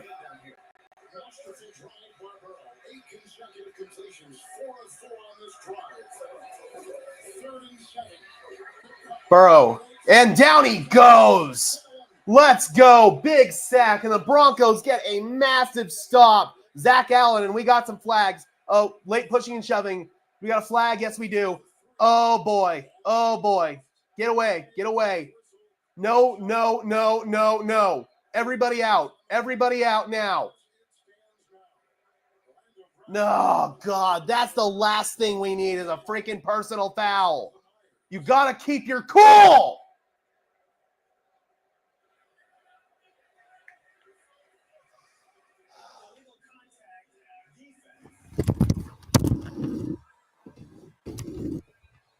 Are you kidding me? Jaquan McMillan, illegal contact. Automatic 1st down. And then after the play, some pushing and shoving, but that all doesn't matter. The flag was during the play.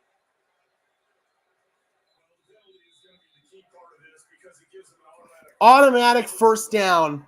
An illegal contact. You were going to get off the field. And now you just set him up. 1st down and goal. This team cannot keep their composure in big situations. They lay down and they die. Flag is down. I think this is probably going to be offsides. It is going to be offsides. Broncos are pissed. Yep. That's offsides. Shooting yourself in the foot again, man. You hold your own in the first half. This literally is the Chargers game all over again. Come on, man. Are you serious right now? Yep. Clear as day. Broncos could really use a ball don't lie turnover right now. Yeah, the illegal contact was definitely the right call. And then the stupid offsides. You can't do that. You cannot do that. First and goal. They bring a blitz. Burrow's just going to yuck it up into the end zone, overthrown. Broncos went cover 0 that time. They rushed everybody. That early burn timeout will haunt them. Yeah. Damn straight it can. You somehow hold them to 3 points here, which you're probably not going to do. Or, even better, another third down stop or another fourth down stop, but you'll once again be backed up in your own territory. They quick snap. Burrow, dancing, fires, too high, incomplete, no flag. Once again, Burrow misses high. Third and goal.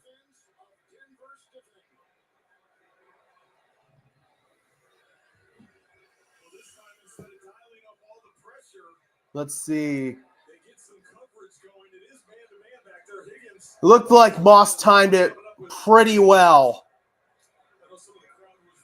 They wanted a flag, but it looks like that was subtle enough. That wasn't going to get called.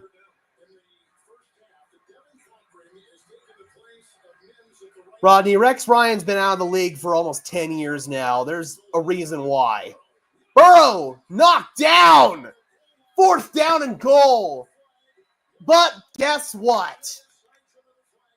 Another flag is down.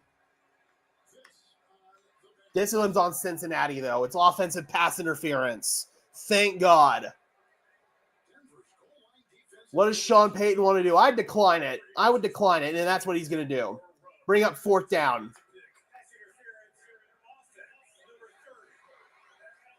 Cool.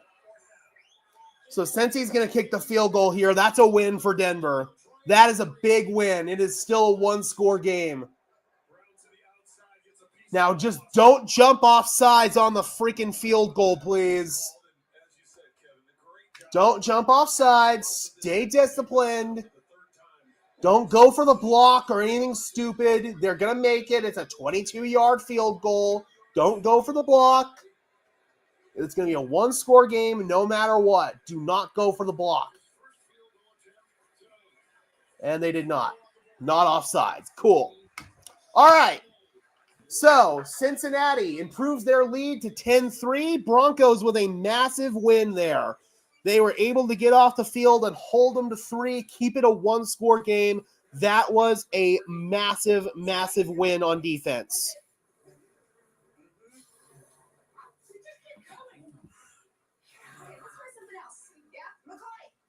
Good stuff. Okay. So now, offensively, you've got to find a way to respond. Good stop. Very good stop. The red zone defense has been really good. This could very easily be a 28-3 ball game. But the Broncos have found a way to get off the field multiple times now. So overall, this is a massive win for the Broncos. Defense is holding their own. Offensively, they have not been able to.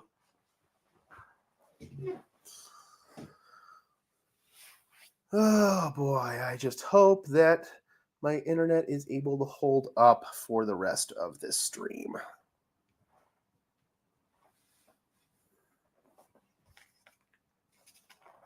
All right, here we go, Sean. I need you to call your best series of your life here. And you need to be able to execute on the field as well. Sean can call a good series, but it'll all be for nothing if the players can't execute.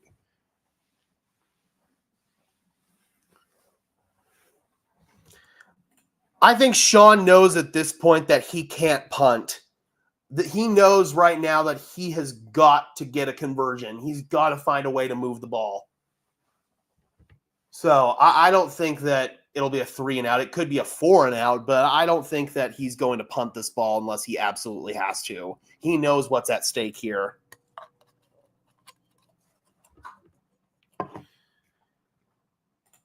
How many yards for Bo in the first half? I believe it was like 68 or something like that. He's played very scared, very safe. And he hasn't really been willing to take those chances downfield ever since that 3-interception game versus Indianapolis.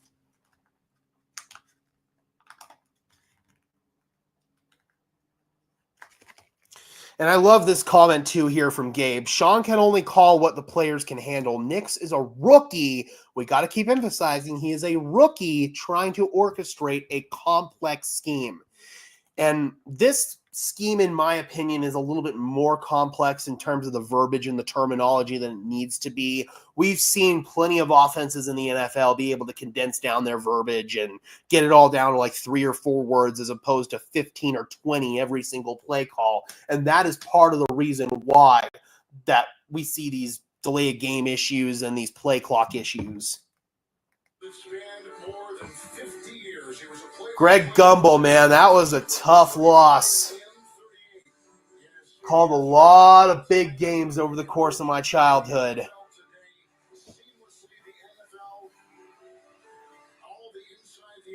I'm glad cooler heads prevailed, Kim.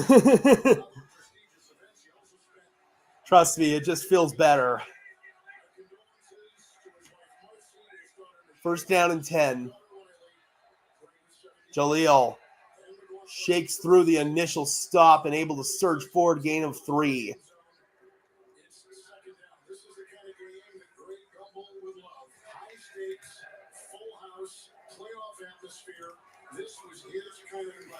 Yeah, man. Rest in peace, Greg Gumbel.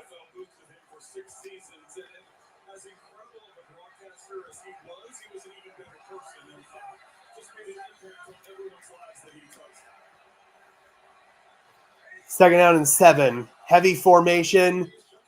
Leading the way is Burton for Estime. And Estime behind the back of Garrett Bowles. Able to turn that into a 6-yard gain. Third down and 1.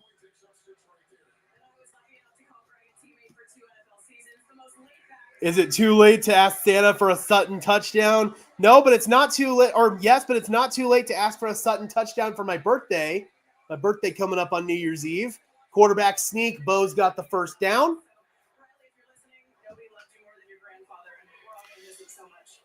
And we can also ask for an early birthday present that my internet holds up for the rest of the stream. Fingers freaking crossed. Because low-key, I am broke and I can't afford another mobile hotspot top-up. First down and 10.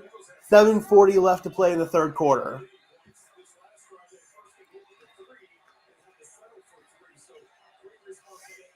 Denver's at their own 40. Jaleel. Big burst for Jaleel, shifting his way into Cincinnati territory down to the 48. Thank you, Kim. Yes, most importantly, we got to ask for a victory. If this stream dies and we still win this game, then I will be happy. Thank you so much, BK, for the $5, dude. Really appreciate it. Says happy birthday. Thank you so much. Help keep the lights on here at Broncos Syndicate. First down and 10 from the 48. Toss it to Marvin Mims out of the backfield. Cincinnati was ready for it. Akeem Davis Gaither makes the tackle.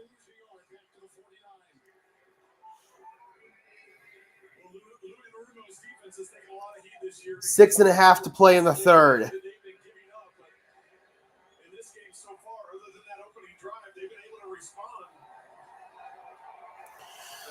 Oh boy, Broncos country. This is a massive drive. Second down and 11 from the Cincinnati 49. Swing pass to Mims. He's got some blockers in front, and Marvin Mims out of bounds about 2 or 3 yards shy of the line to gain, setting up a third down and manageable for Denver. You cannot kick a field goal here. Field goals are not going to get it done. You need a touchdown. You've got to tie this game up. 3rd down and 2. Got to be aggressive and force the issue if necessary.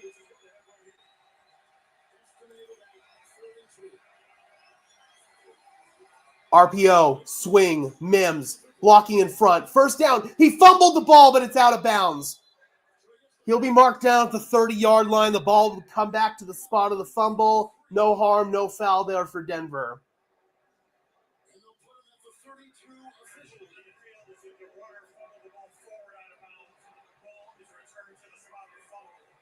Okay. Cool. Crisis averted.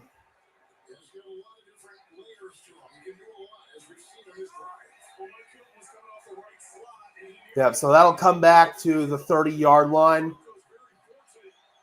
Actually make it the 32. RPO again, and that time trying to get it to Sutton. The throw a little bit errant, but Sutton got held up. Josh Newton, strong coverage.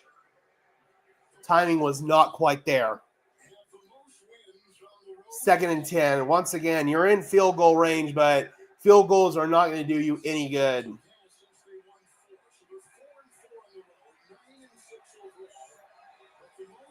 Bo is 12 for 15 for 85 yards. A lot of short, dinky stuff.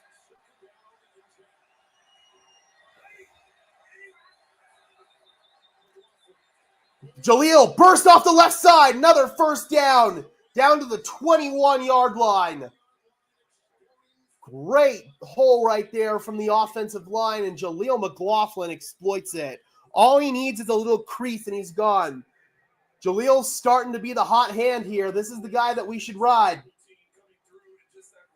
You don't really want Jaleel touching the ball more than like 15 times in a game, but you can definitely push that threshold, especially in a game like this with playoffs on the line. From their own, or from the Cincinnati 21-yard line. Guess who? Jaleel! Down inside the 10. Marked down near the 7. Let's go, Jaleel. Keep feeding him. Keep feeding him, baby. Keep feeding him.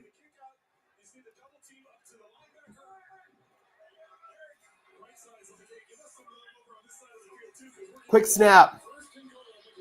McLaughlin galloping and gains a yard. 2nd down and goal. I understand wanting to give it to Audric down here near the red zone, but Jaleel's the hot man right now. And as I say that, he is coming off the field, and Audric is in. So much for listening to me. 2nd and goal. Give it to Audric. 3 receivers and a bunch formation at the top of the screen. This is going to be a pass. End zone. Sutton, touchdown! Let's go! What a drive! Just floated it up on the fade to Sutton. He goes up and gets it. Yeah! Let's go. Big score. Broncos an extra point away from tying this game. Feet down. Clear and obvious score. Let's go. And Robbie just cashed. There is your Sutton touchdown, Robbie. Let's go. Oh, no. Oh, no. And this is where I think the internet is going to die. Oh, man. It was fun while it lasted, Broncos country. This is where I think the internet is finally going to no longer be with us.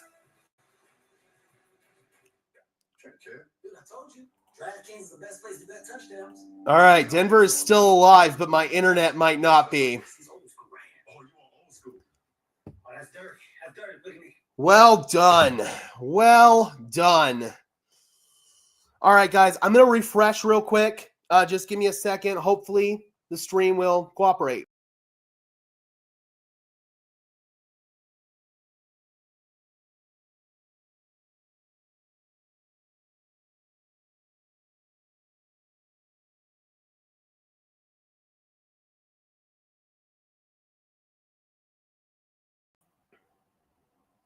Hello.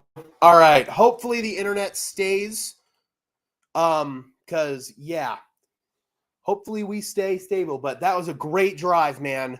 Got the RPO game working on that one. Bo Nix thrives on the RPOs. Broncos touchdown is in exchange for Gage's internet. God, man, seriously.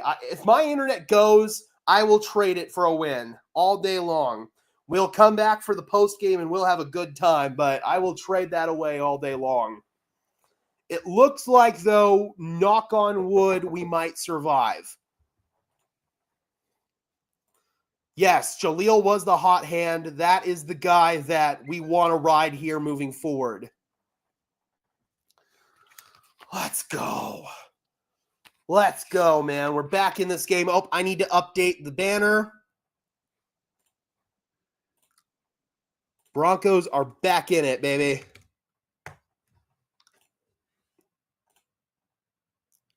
I almost put 110. This isn't the Nuggets. All right, we are tied at 10 minutes with what is the time left here in the third quarter? 3 minutes and 10 seconds in the third quarter. We have got ourselves a ball game. Finally, the offense comes through and they make a play. I agree, Kim. It is absolutely worth it. If my internet goes, then it is worth the trade-off. Okay, Sean Payton and Bo Nix having a bit of an animated conversation there on the sideline. We saw last year on NFL Network with Kevin Harlan and Trent Green calling the game in Detroit. We saw that spat on the sideline between Russell Wilson and Sean Payton. That one was just kind of an animated, very enthusiastic conversation. That wasn't anything like the Sean and Russ situation, or even like that first spat between Sean and Bo. Uh-oh. Ooh, big return. Devon Key with a big-time tackle on the sideline. Yeah, Nuggets are not doing great right now. They're kind of doing some soul-searching as a basketball team from what I can tell. I haven't been following them extremely closely because we're still obviously in the middle of football season, but once football season's over after the Super Bowl, that's when basketball season really starts for me. That's when I start really following the Nuggets. First down and 10. Chase Brown lowers his shoulder through some contact. Cody Barton wraps him up. Gain of 3. Second down and 7 coming up. Under 3 minutes to play in the third quarter.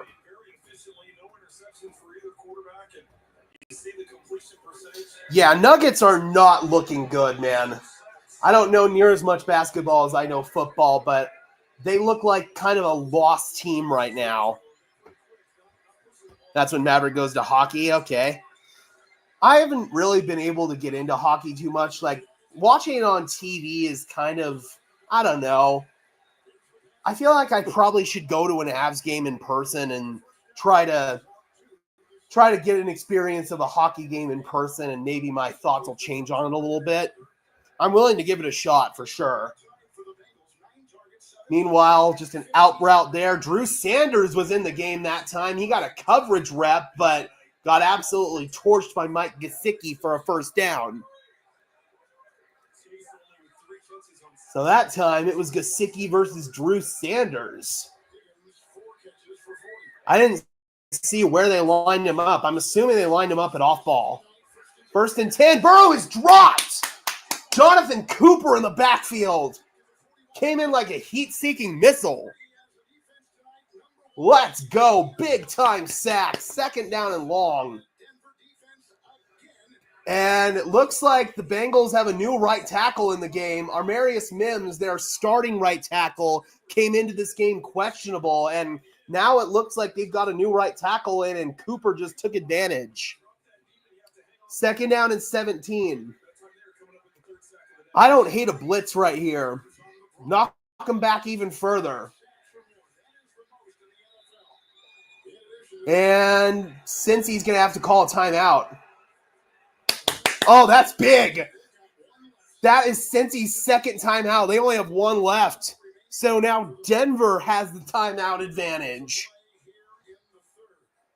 That could come back to bite Cincy. The play clock was going to run out on them. They broke the huddle too late. That's huge, actually. That is really huge. It's second down and long. Let's see what your second down defense is here, because you know they could try to get a chunk here and then bring up a third down more manageable.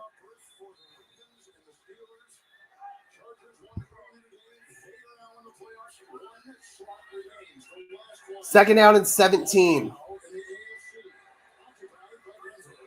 1:01 left in the third quarter. Burrow underneath, Chase, and they do get a chunk of it back. They are back to midfield. It's going to bring up a third down, and let's see what the final yardage total is. Third down and, come on, third down and 8. And since he will have to run the play before the end of the quarter.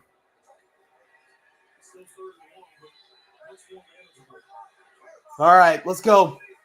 Time to get a stop.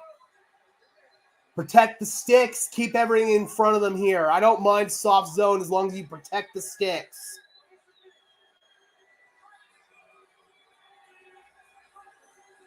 And they drop. And here comes Jaquan. Fires, caught, complete. Andre Yoshibas, he is gone. There is a flag. We'll have to check the flag, but Andre Yoshibas got completely loose. What's the flag? Oh, they didn't get set. Thank God. They didn't get set. They didn't get set. Let's go. The flag flew right at the snap, so it was either going to be a legal shift or offsides. And it looks like, thankfully, it's the former. Let's go. 5-yard penalty, replay the down. Let's go.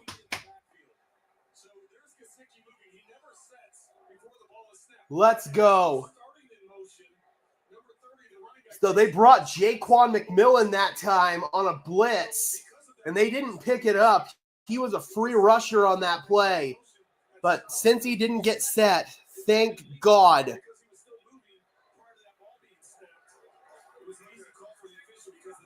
Okay. Third down and 13. Trips to the left. Joe Burrow stepping up. He's going to run for it, and he's got the first down and a lot more. Joe Burrow down all the way to the 36. So just like last week with Justin Herbert, Joe Burrow actually has 2 healthy legs to run on, and that time he did. Oh, man. Broncos were about to get off the field, and Joe Burrow just broke their heart. That is the end of the third quarter. Ouch. Ouch. That's what happens sometimes when you play man coverage. I'm just assuming they ran man on that one. You don't have anybody there to account for the quarterback. Blah. That sucks. That really, really sucks. So now Cincy's got another first down, and they are set up deep in Denver territory. Crap. So just when you finally make a drive happen on offense, defensively, you go right back to crapping the bed. That one was just tough, though, man. They dialed up the right call, and Joe Burrow made them wrong on it. That's what guys like Joe Burrow can do. Oh, damn, dude. He is an assassin. He is an absolute assassin.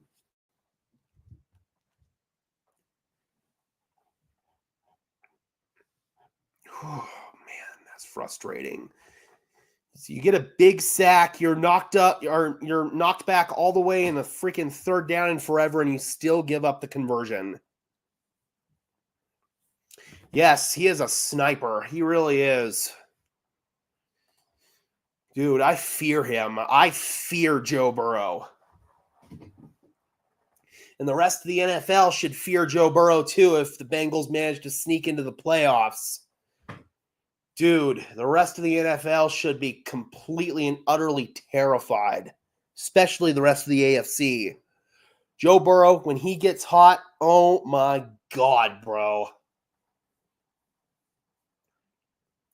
I think deep down, that might be why Kansas City lies down in the game next week and maybe lets Denver get in, because I don't think they want to see Cincinnati in the playoffs either. They'd rather see us in the playoffs again than they would see Cincinnati in the playoffs. Cincinnati always plays them hard and has kind of had their number a little bit over these last several years. They are lethal, man. I respect the hell out of Cincinnati. I have nothing but respect for Joe Burrow. I'm a big Joe Burrow fan. Obviously not today, but any other day I am a big Joe Burrow fan, and I respect the hell out of what the Bengals do. Oh, yeah. Joe Burrow is putting together like incredible MVP caliber season that was wasted by crappy defense from the Bengals. So now 1st down and 10. You're in field goal range at this point. That's a Denver 36.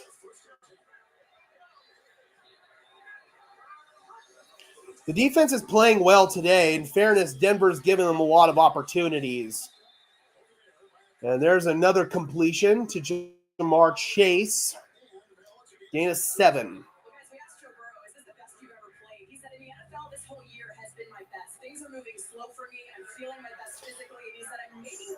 There goes the internet again. Hopefully that's a good sign for the Broncos.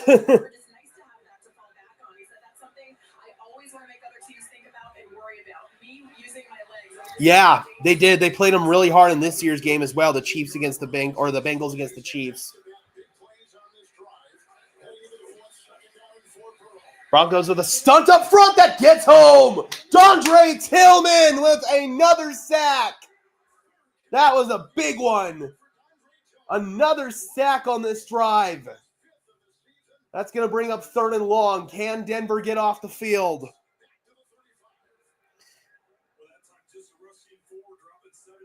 Let's go. So they bring a twist up front where defensive linemen are basically crossing paths with each other. And that time it set up Dondre Tillman perfectly to get the sack. 3rd down and 9. What does Denver do here? It looks like they're going to play man coverage. They are. Gesicki tackled short of the line to gain. Let's go. Good tackle by Jones. They pressed everybody except Jones on Gesicki. They played him a little bit off, and he made the tackle short. And Cincinnati is going for it again. Can Denver get their 3rd stop on 4th down? Had to do it, Maverick. All right, 4th and 2. Big 4th down. Bring pressure. Bring pressure. I'm good with cover 0 right here, and that's what they're doing. They're coming. Brown, 1st down and more.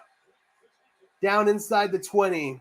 So Denver brought pressure. Burrow was calm, cool, and collected and delivered a strike for an easy 1st down. Oh, man, they ran a little rub route underneath there, and Denver just kind of got discombobulated. 1st down and 10.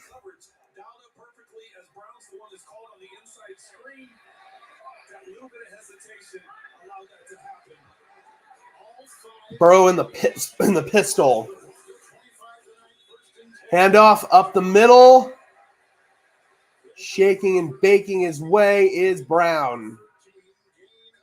Gain of 4. Cody Barton in on the tackle.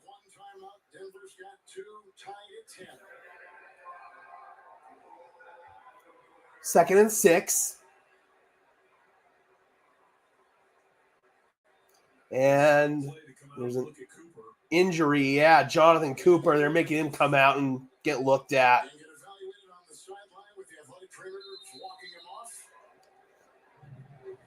So let's see who they bring in to replace Coop. Probably Jonah Ellis, I would imagine.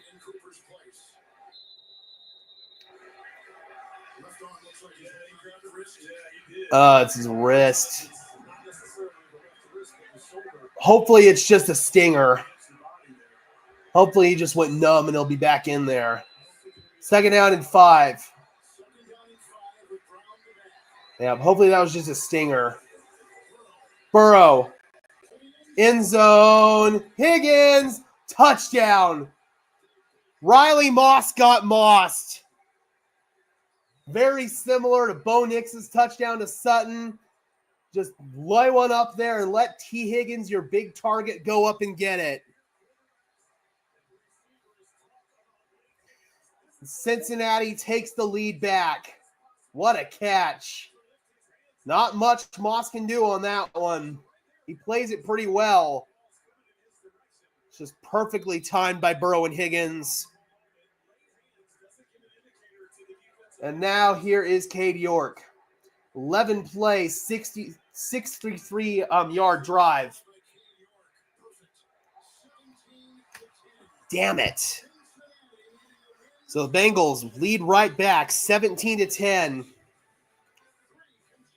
in the fourth quarter. 11:33 left to play. Bengals lead by 7.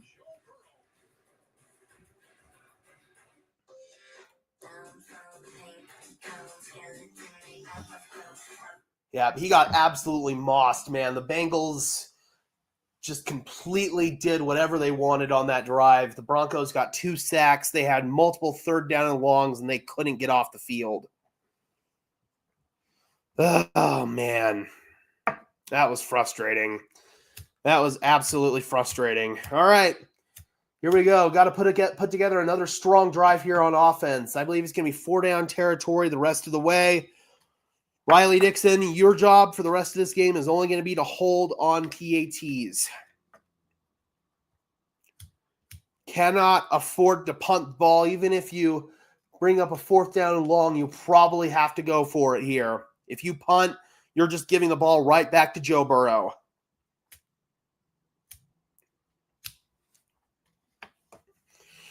All right, guys, this is going to be a big offensive possession coming up here, a really big possession. In the first half, it really looked like Bo Nix was playing timid and scared. That first possession, they got the RPO game working, and it felt like Bo Nix was starting to get a little bit more comfortable and a little bit more confident out there. Hopefully, he has some confidence here on this possession to sling the rock downfield and try to hunt a couple of chunk plays.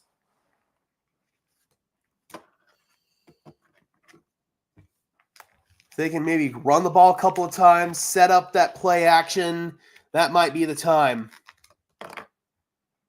He is, man. Sometimes it's just hard to stop a guy like Joe Burrow when he's red hot. He is an assassin. He really is almost the Peyton Manning of this generation. He's like the Peyton Manning to Mahomes, Tom Brady. And then Josh Allen's the Ben Roethlisberger.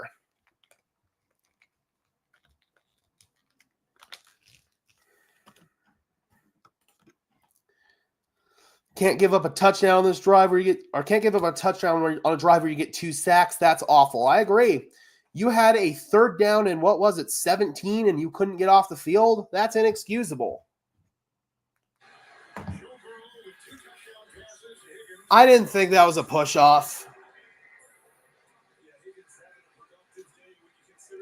All right. Jaleel McLaughlin did get hot on that last drive. Hopefully the Broncos continue to ride the hot hand.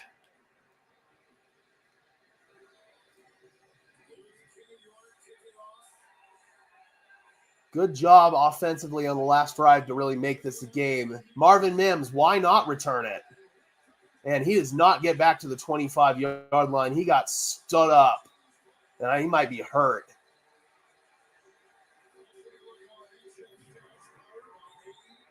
Mims went down hard. We'll have to see if he's okay.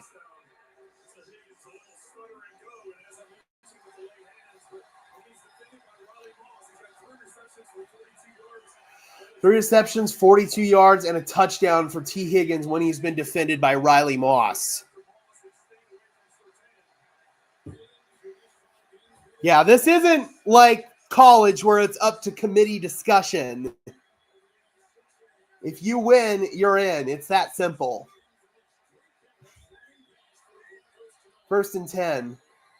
And that's why I'm just not a big college football fan. And once again, Jaleel continues to show those fresh legs outside, out of bounds. Gain of 6.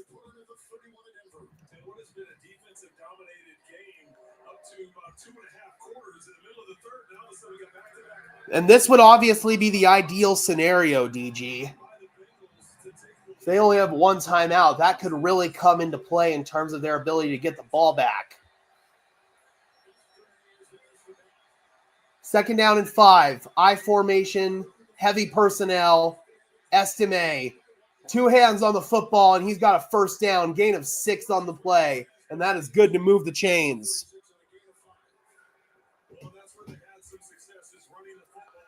10.5 minutes and counting left to play in the game.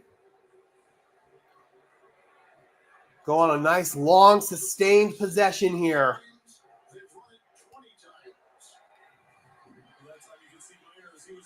First down and 10.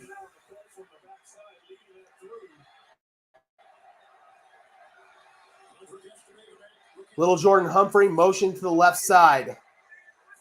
He's on a wing to the left and trying to get back to the line of scrimmage is Estime, and he does. Jordan Battle in there to make the tackle for Cincinnati. Yeah, he did time it up perfectly.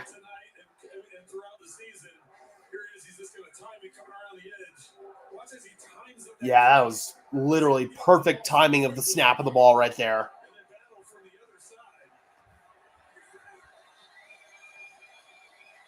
Second and 10. Wouldn't be surprised if they're already in 4-down territory. Nix outside, complete. Sutton out of bounds near midfield. Another 1st down for the Broncos. Stop route to Sutton there, and that'll move the chains. Got some nice yards after the catch. Oh, man, he sold the slant and then stopped on the outside. That was a really nice route by Sutton. Really nice route. Got 29 in the dust. 1st down and 10. Clock continues to tick. 9 minutes now left to play and counting.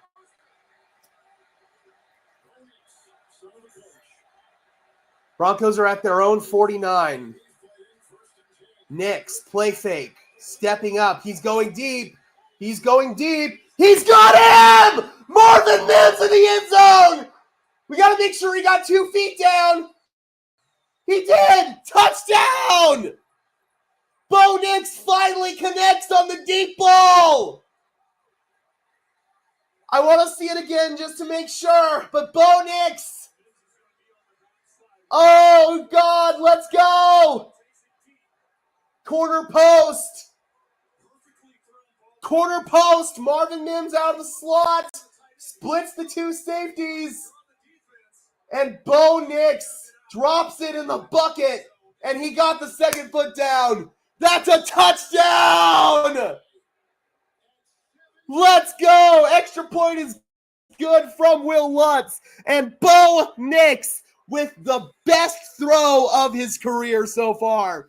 The new best throw of Bo Nix's NFL career will be coming out on YouTube later on tonight. Oh, dude, holy crap. Holy crap, that was incredible. That was an absolute dime. That was a dime. Okay, the seam ball probably deep down was the better throw. I mean, in fairness, but I will still title the video the new best throw of Bo Nix's career. Because that's the first time we've seen him connect on one of those, man. Finally. And it couldn't come in a more clutch situation, bro. Yeah! I'm fired up.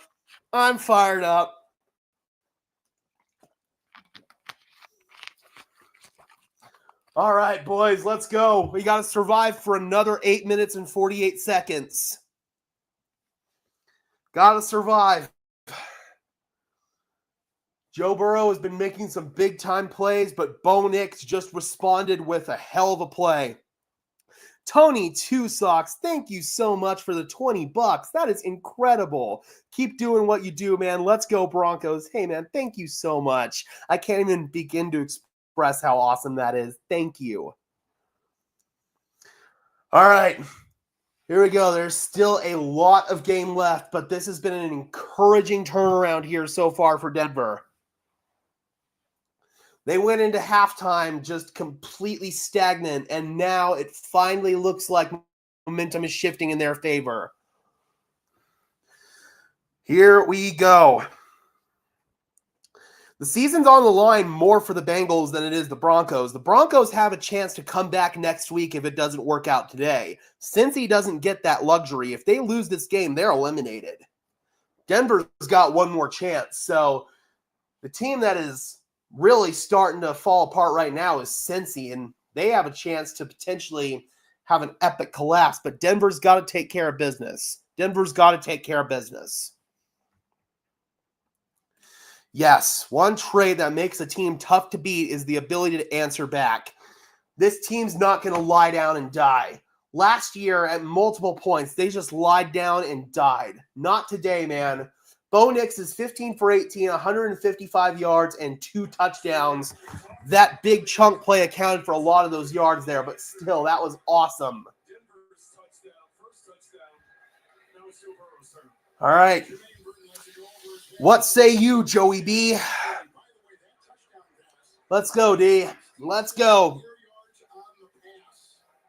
Got to generate pressure. Got to generate pressure.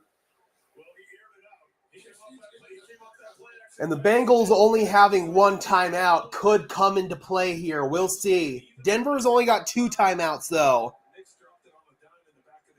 So we'll see how both teams want to manage the clock. I imagine both teams are going to have at least 1 more possession. All right, 1st down and 10. From their own 30-yard line. Play fake to Brown. Burrow in trouble. He gets swallowed up in the backfield. Another sack for this Denver defense. This time, Zach Allen. Nick Bonito was also there, but Allen will likely get the credit for it. We talked about how interior pressure was going to be a factor, and Burrow really had nowhere to step up in the pocket once the edge rushers collapsed, and that was fantastic. Denver played that about as well as they could. That's what you want. Generate the pressure on the edge, make Burrow step up, and there'll be nowhere to go. 2nd down and 14. Burrow, quick strike, complete.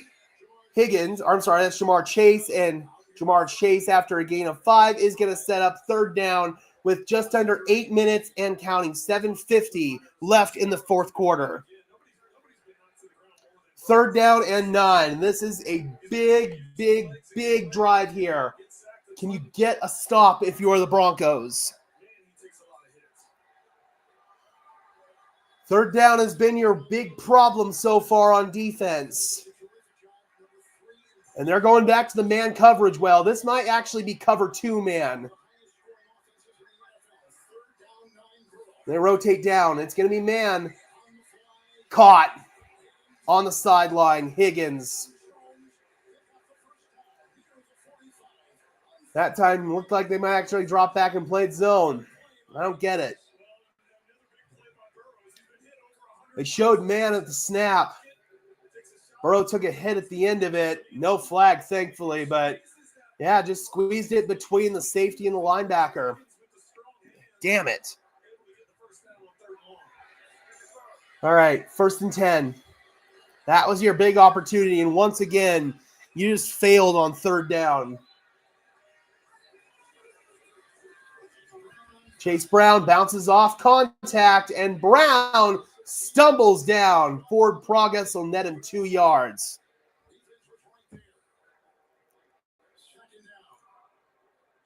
Actually, just 1 yard. 2nd down and 9. There's Bo Nix talking things over with Davis Webb on the sideline. Cincy is trying to bleed this clock here. Again, Cincinnati, if they lose this game, they are eliminated from playoff contention, and the AFC playoffs will be set as Denver will officially lock up that final spot. It will all be determining seeding now. But Denver has got to find a way to win. Complete again to Jamar Chase. Riley Moss comes downhill, makes the tackle. And that is going to bring up third down and looks like 5 yards. And Chase kind of flexing a little bit at his elbow. Yep, it was man. It was just soft man. Third down and 4. Right at the midfield stripe. Once again, third down. Your real bugaboo down for the Broncos. Watch Yosivash. And instead they go underneath. Higgins, he lost the ball. He lost the ball. And Denver's got it. Was it a catch? No, incomplete pass. Sean Payton's got the challenge flag out. They're going to say incomplete pass. There's the catch. Tuck, football move. Throw it, throw it, throw it, throw it, throw it, throw it, throw it, throw it. That's a fumble. Throw it. Throw it. Throw it. Throw it. Sean's not going to throw it. Sean's not going to throw it. So you threw that other crappy one earlier. Not going to throw this one? Please throw this one. Yes, he threw it. He threw it. He threw it. He threw it. He threw it. He threw it. He threw it. Yep. That looked like a catch and a football move. That looks like a fumble. Sean Payton threw it. He threw it at the last second. Well, I almost wonder, because the Bengals hurried up to the line of scrimmage, if they threw the challenge, because if you lose it, it's a timeout. Yep, you lose it, you lose a timeout, and you lose your ability to challenge. But honestly, I think this is a good challenge. This feels like a good challenge to me. So there's your catch. Turn up field. 1, 2. That's a fumble. That's a fumble. Catch, foot 2 feet down, and then fumble. He made the football move. That's a fumble. That has to be a fumble. I'm going to keep it on Twitter, and I'll let you guys know once we have the call, but that looks like a fumble. That looks like a fumble all day long, Broncos country. I will keep you guys updated as soon as I have it on Twitter, but that looks good. That looks good.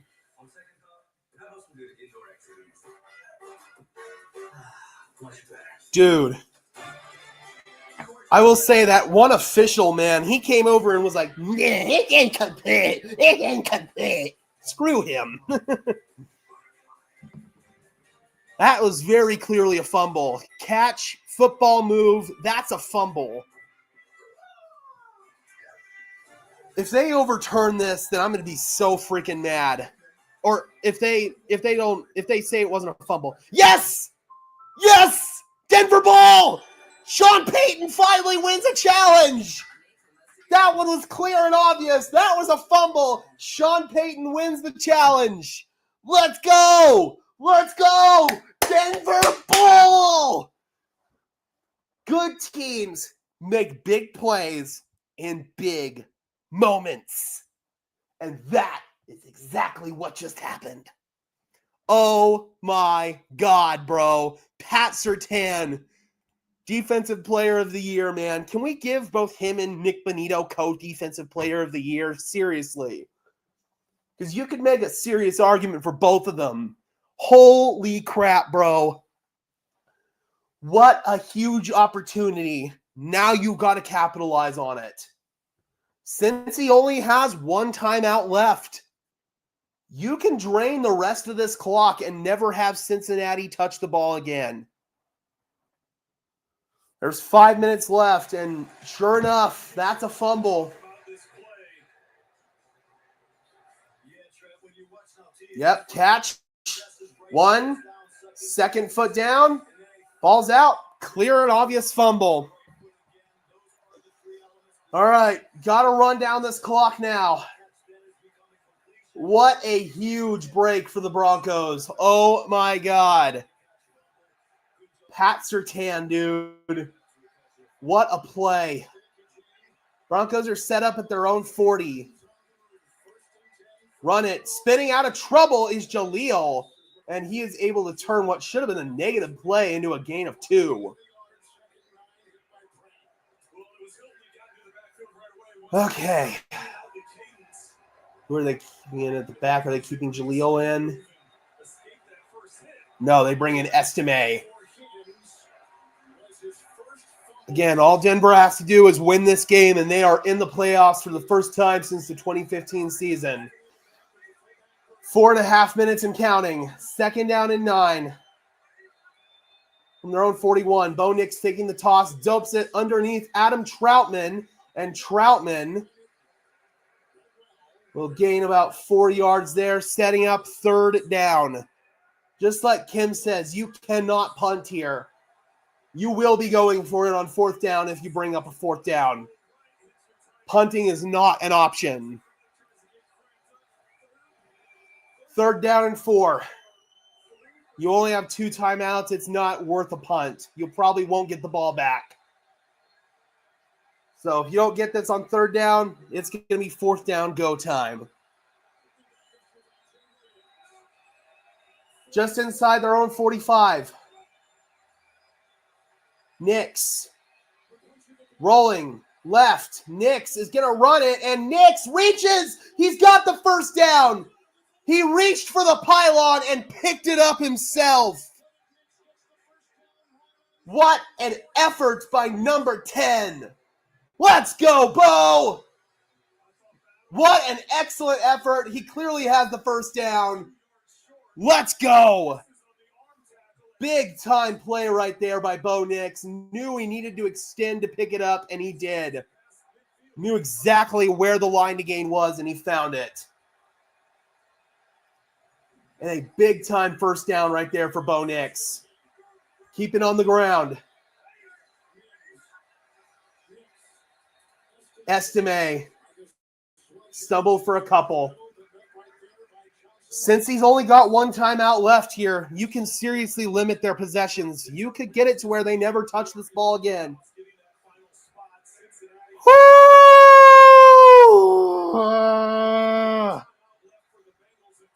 Crap.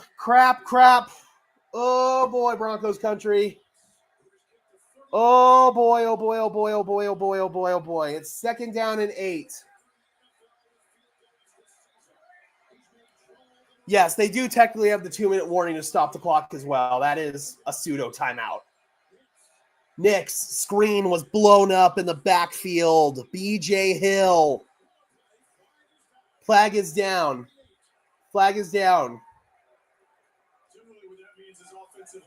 Oh, an eligible man downfield.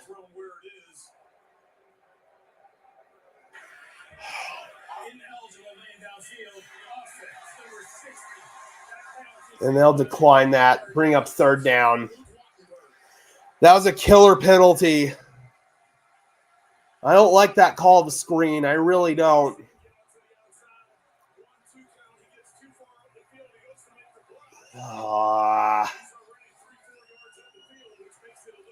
Third down and 15.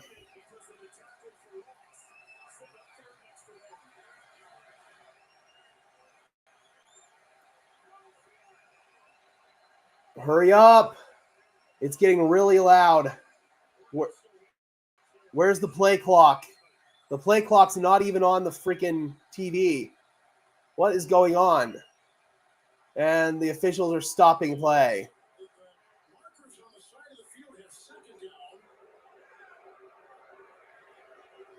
It's third down.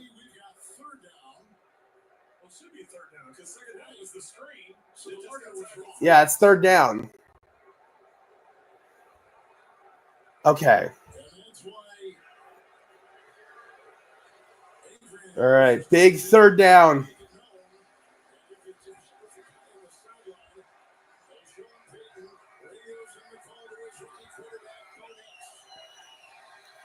Two minutes and 51 seconds left to play. It's third down and 15.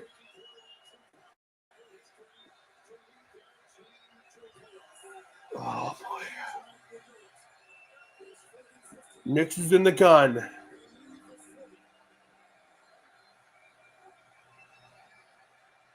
Pressure. Reset. Throw. And it's intercepted. He threw it to Jermaine Pratt. Oh, my God. A horrible throw. Oh, man. There wasn't even a Bronco in the area. You're kidding me. And a back-breaking turnover. That was a horrible decision from Bo. I don't know what he was doing. Oh, his arm got hit as he threw. Oh, no. His arm got hit. No wonder that was an errant throw. That wasn't his fault. His arm got hit. 1st and 10. Burrow steps up, throws wide open. Jamar Chase, he's still going, and Chase is down to the 20 freaking yard line. So now Cincinnati can run out the clock. Denver's only got 2 timeouts in the 2-minute warning. Oh, dude. So Nix gets his arm hit, and oh, man. I can't even blame that on him. That wasn't his fault.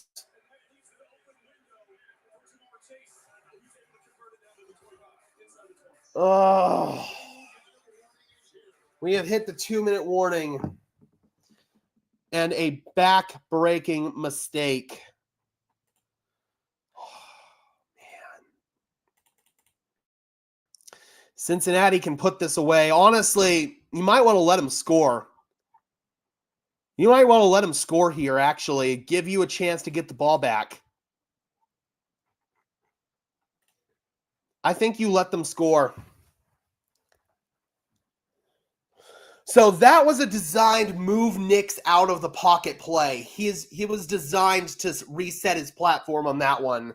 That was just a really crappy play where his arm got tipped. That wasn't Bo Nix's fault at all.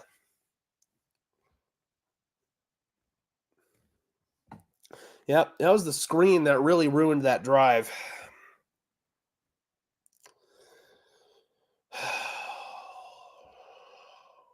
Damn it. You really should just let Cincinnati score here. That'll probably be your best chance at this.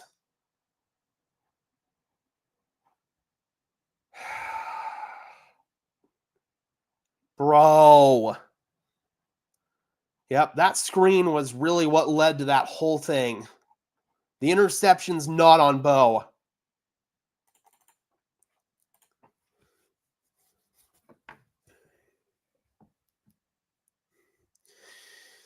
Damn it, bro. So frustrating. That screen.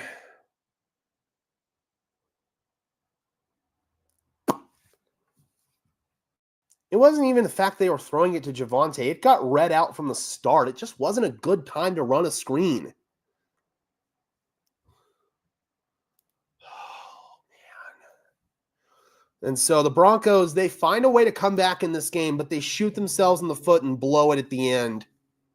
And now they're most likely going to depend on a win and in scenario next week against Kansas City. You're going to be hoping Kansas City plays their backups.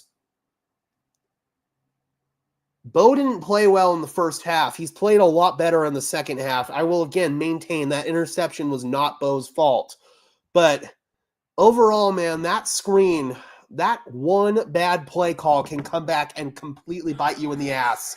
And worse, that bad challenge, because you only have 2 timeouts now. 1 first down and this game's over. Brown out of bounds. They forced him out of bounds. Okay, that's interesting. 67 air yards on the Mims touchdown. Woo! Nasty. Love to see that. I'm still going to make the best throw of Bo Nix's career video. 2nd and 6. And the Chiefs will play their backups because they're not healthy right now. They're definitely not going to play Mahomes. They need to get his ankle healthy. Mahomes will lobby to play, but this is one where Andy... Oh, my God, it's incomplete. 3rd and 6. Oh, this is big. That's incomplete, dude. That's big. Dude, that's actually big. That is big. Oh, yeah, we killed the Knicks as a check down merchant narrative a long time ago. That narrative was killed a long time ago. And this only further confirms it. 3rd down and 6. The Bengals have kind of botched this a little bit. What do they do now? Burrow. 1st down. Doesn't matter. Denver will call their first timeout. Or, okay, now they call it. Oh, man.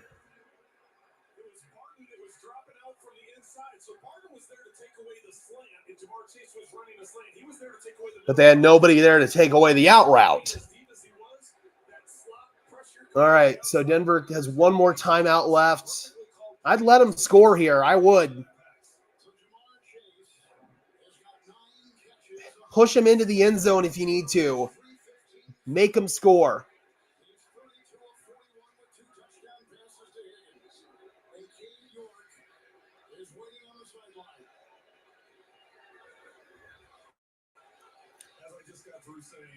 All right, how does Cincinnati want to manage this?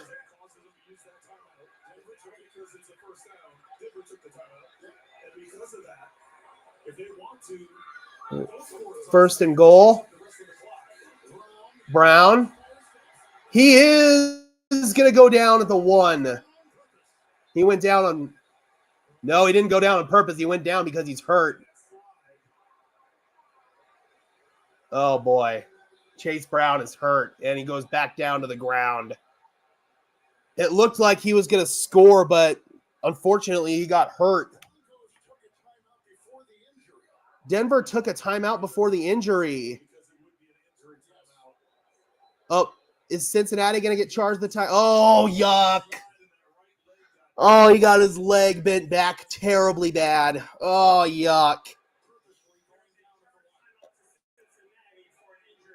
Yeah, they're going to give Denver their timeout back because Cincy had an injury. Oh, no. So he was trying to go down to stop, and it looks like he might have blew his knee out trying to do it. Oh, no, dude. I do not want to see that. You don't want to see that, bro. This is very significant. For a lot of reasons here. And number one, if the Bengals go on to win next week, how important is it? Is Yeah. Chase Brown going to be healthy enough, or how healthy will he be? The other thing is Denver, as I said a second ago, they get their timeout because of the injury. Denver gets their timeout back. That's actually really huge. They're at the 1-yard line. If I'm Cincinnati, I'm going to drop to a knee. It's good to see Brown up. Very good to see Brown up.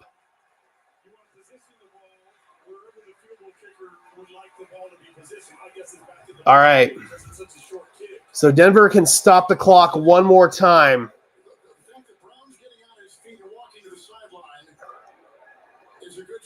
It was Chase Brown, the Bengals running back, Julian.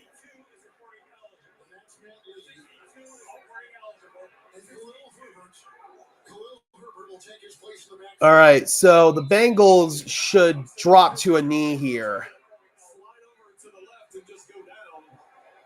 And that's what Joe's going to do. He's going to take the snap, and then he's going to slide over to the left and drop.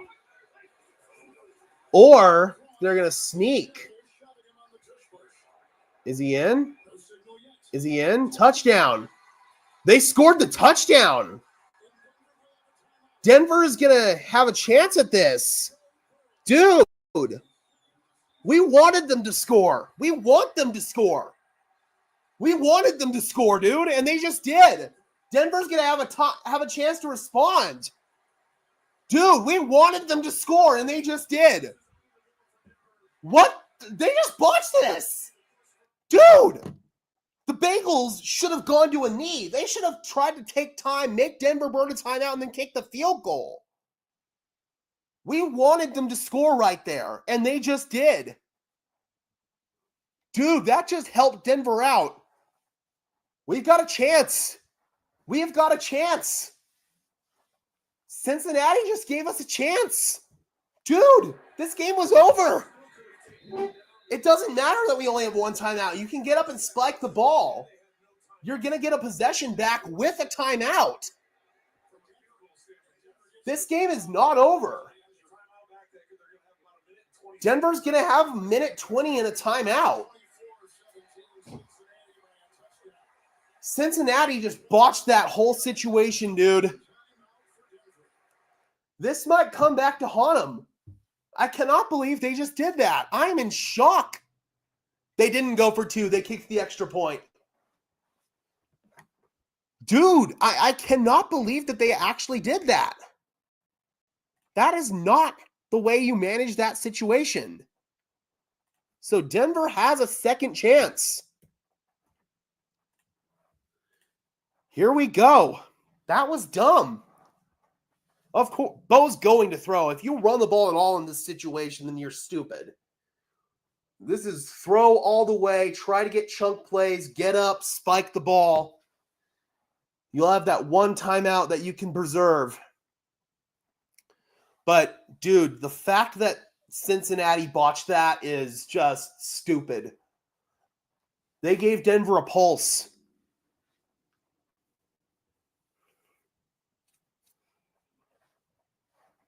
This might actually be Javonte because this is a passing situation all the way. And Javonte is basically the new Samaje Perine. He is your pass-catching, pass-protecting running back. So, okay, here we go. The Bengals defense has shat the bed in big situations like this before. Let's see if they do it again here. Denver's got a chance.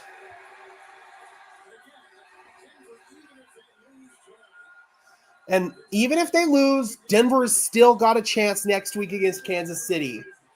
And if Kansas City does play their starters, that's just stupidity on their part, especially with Mahomes being injured. There is no reason at all why they should play their starters. But Denver's got a shot. First down and 10.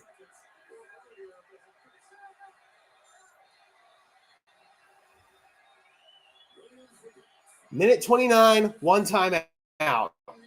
Nix needs a chunk play. Looking, rolling, running, out of bounds wisely there to stop the clock after a gain of 9. That wasn't, well, that was more than 6. It looked like he was close to the pylon. Well, I guess it was. Second down and 4. It was a long 6, more like 7. Nix pulls it down. Throws on the run, and it is caught on the sideline by Sutton on the Bengals sideline. They're saying it's incomplete, but Sutton able to hold on. Another first down, and again, that stops the clock. Well done.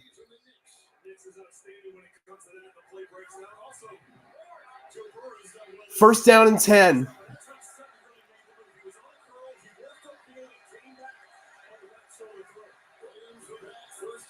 Nix. Hit as he throws. Oh my God, what a catch. Cortland Sutton again. Keep going. You've got plenty of time. Time is your friend right now. You still have a timeout. You're golden right now. You've gotten some big chunk plays, which is exactly what you could ask for. Now maybe try to run an out route here and stop the clock. Bo underneath Lucas Kroll, tackled inbounds. 40 seconds and counting. One timeout still remaining. You're trying to get everybody set here. It looked like Kroll's a little shaken up here. Hopefully they don't. Okay, he got set. We're good. 26 seconds. Bo looking, firing. Oh, he tried to hit the whole shot. It just wasn't there. Slightly overthrown. Would have been a tough one with the safety coming in like that, but Bo tried to hit that honey hole.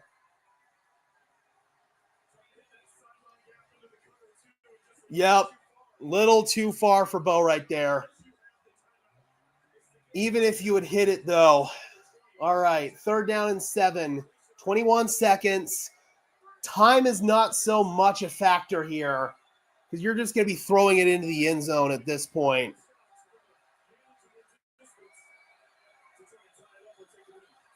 Third down and 7, outside. Caught, but he's inbounds. Javonte Williams, clock it. Oh, no, they're saying it's 4th down. You take your timeout. Yep, you have to take your timeout. This is 4th down. This is your ball game. So you only have one try at the end zone here.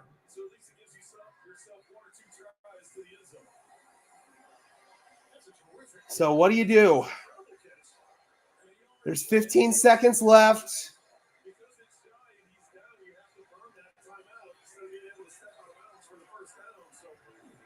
Fourth down and 1.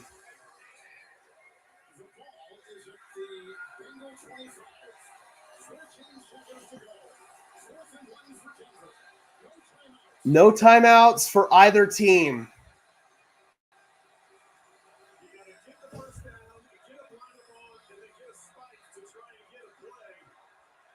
All right, 4th and 1. This is it. This is your ball game. Bengals can't call timeout, so they will snap it here. Knicks, end zone, and Sutton caught! Oh no, it's Mims! Touchdown! And Bo Nix says we're going for 2 to try to win the game. The Broncos are going for 2. The Broncos are going for 2. The Broncos are freaking going for 2. I am going to go ahead and mute the chat. I don't want any spoilers. We're going for 2. Oh, is the ball moving at the end? It is moving. He kept it up. He kept it up. It never touched the ground.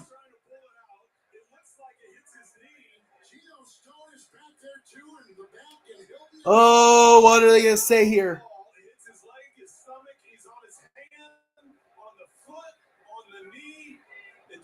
He doesn't lose control.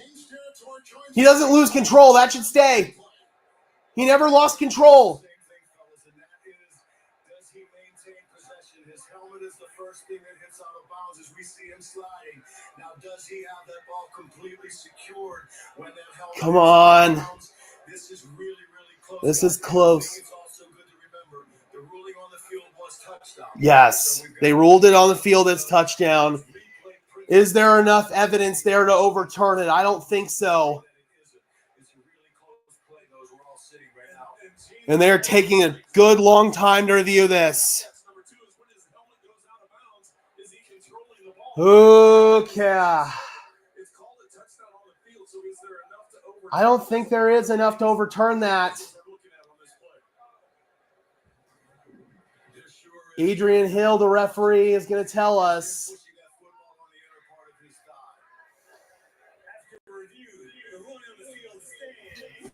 Yes! And now, what will Denver do?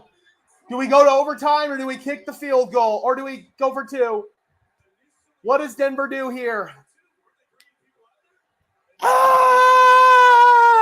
Initially, they were try the extra point. I like this. I like this. I like it. And Will Lutz is true. I smell overtime. I smell overtime. Ooh-hoo! I smell overtime, Broncos country. Here we go. Bo Chapman Knicks. Big play in big moments. They were going to go for 2, but I'm honestly okay with just going ahead and going to overtime here. If you go for 2 and you don't get it, then the entire city of Denver will just drop into tears. They have 8 seconds, but no timeouts, so you have to imagine that Joe Burrow's just going to go down to a knee here. Bo Nix, Marvin Mims. What a freaking game, Broncos country. What a game this is. Yo, this is one for the ages. This is one for the ages. Bo Nix, Joe Burrow, trading blows. Oh, man, this is awesome. Playoffs on the line. These are the kind of games that you live for. Right here, baby. This is it. This is why I love this game so much. This has been awesome. The resilience that this team has shown, man. We're not done. All right. Kneel down, and here we go. Overtime. Bonus football. Woo, man. I don't think there's any doubt now about Bo Nix. Dude is clutch. The dude is clutch. He has made some big plays today. And now it'll come to a coin toss. The Broncos are the visiting team, so they do get to call it.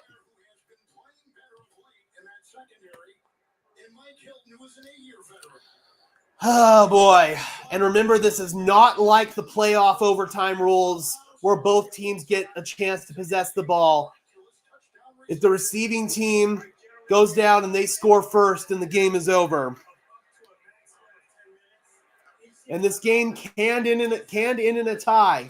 And if it does end in a tie, Denver goes to the playoffs. So a tie is a win here for Denver.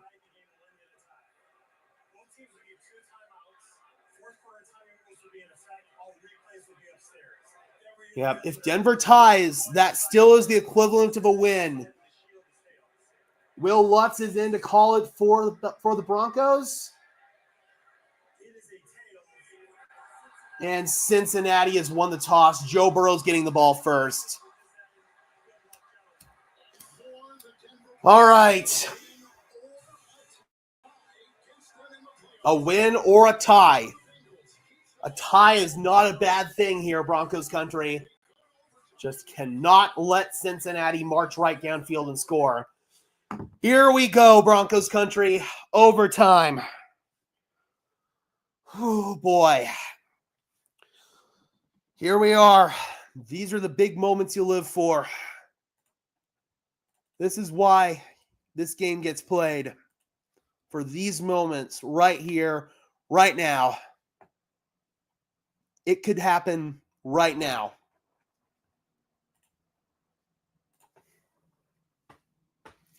Way to prove yourself, Bo, and justify Sean Payton's belief in you. Absolutely. I don't care what happens moving forward. If Denver doesn't get another opportunity to touch this, Bo Nix did everything he had to do. Broncos have found their quarterback, man, and it feels so good. Whatever happens, the Broncos have found their quarterback. They found him, finally. Yes, Robert, with a tie, the Broncos are in. All they have to do is tie. This is a playoff game. This is literally a playoff game right here, right now. This is a playoff game. Thank you so much, Tony, for the other $20, man. I really, really appreciate it, dude. Win or not, what a freaking game. Absolutely. Thank you very much, Tony. Much appreciated.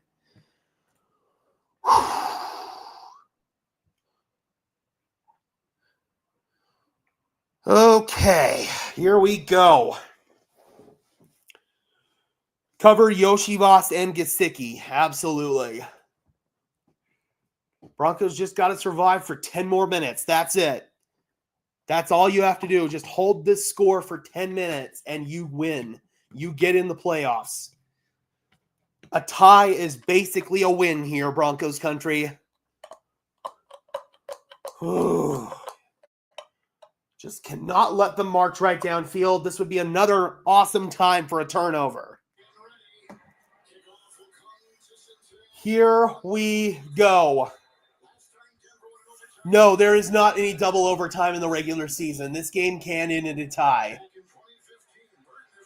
And it's still good for Denver if it does end in a tie. All right, Bengals will begin from their own 26. Oh no, I wasn't going to say this out loud. Okay, cool. I'm still not going to say it. They didn't say it, so I'm not going to. I'll say it after the game.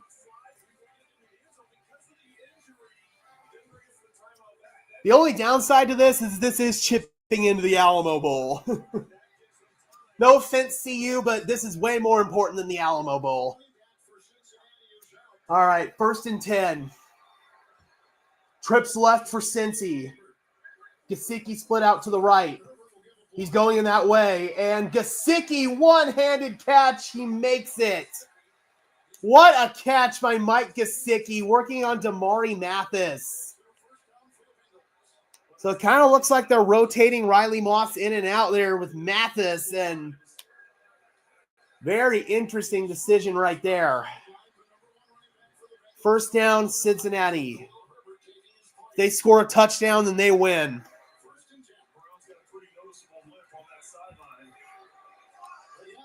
First and 10. Khalil Herbert is now in the game at running back. Chase Brown dealing with a bit of an injury.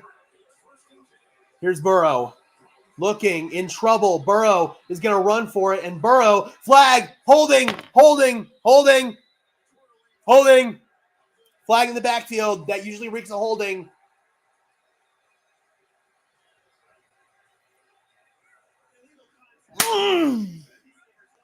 Come on!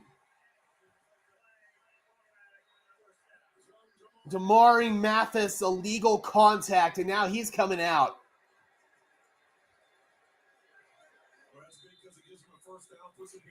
Automatic 1st down near midfield. And yeah, it's a good call. You rode him downfield. Yeah, they did. He's out. Moss is back in and nearly made the tackle. He did. Caught Herbert from behind. Shoelace tackle. Gain of 3. Could have gone for more if Moss hadn't caught him. 2nd down and 7. Chase Brown has a towel over his head. Doesn't look like he's going to go back into the game anytime soon.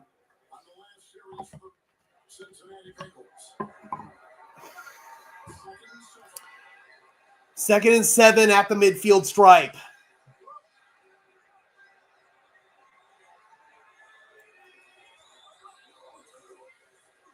Burrow. Dumped! He goes down! Zach Allen! Kim, I would just advise you to not watch the chat right now because there is going to be a lot of that crap, and I can't really stop it. If you want to avoid spoilers, the best thing you can do is probably not look at the chat. If we have another big situation, then I'll probably mute the chat as well for that same reason. Just for a second. 3rd down and 14 now. Can we finally get a 3rd down stop? It's 3rd and 14.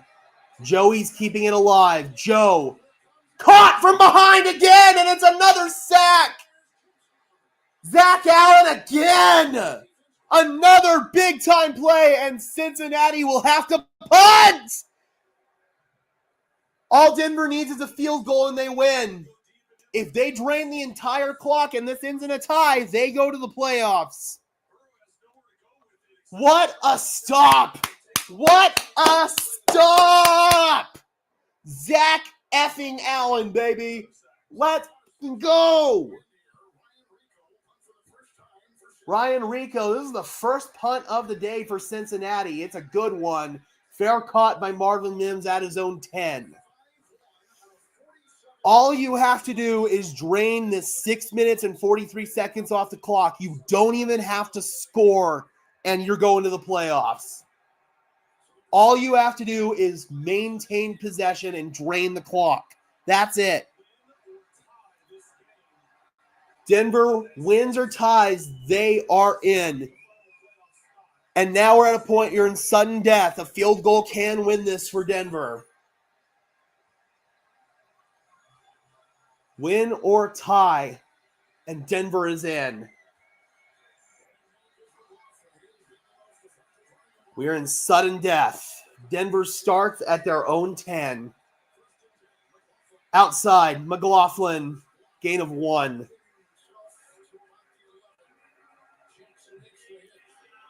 Jackson makes the tackle. Jordan Jackson, 2nd down and 9. First downs are mandatory here. I completely agree, Cam. Got to focus on getting first downs. You're not even as much trying to get into field goal range as you are keep getting first downs just to drain this clock. Just run the clock out, and that's it. 2nd down and 9. Nix. Caught. Outside. Mims. Does he stay in bounds? He does. That'll keep the clock moving. That'll bring up a 3rd down.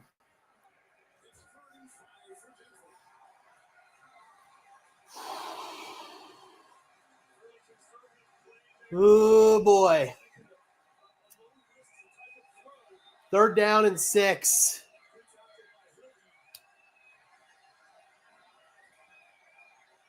You need to get a first down. You need to get a first down. I would prefer him to play it safe and just keep getting first downs. I don't care how they get the job done. I just want them to go to the playoffs. I don't care how it gets done. No! Nix had an open Troy Franklin, and he overthrew him. 4th down. And the Bengals are going to get it in good field position. And all they need is a field goal to win. No! Oh, Bo! Oh, 4th down and 6. Here's the punt. Isaiah Williams catches it at the 46th. Bengals fans want kick catch interference. They're not going to get it. And here comes Burrow.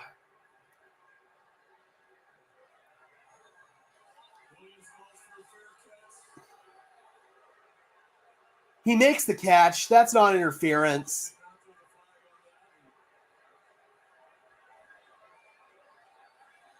That's not freaking kick catch interference.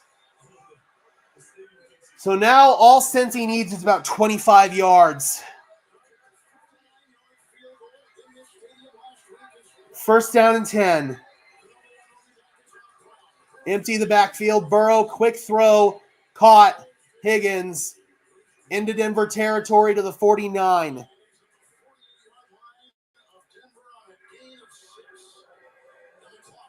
Yep, the Troy and Bo connection has not been there all year.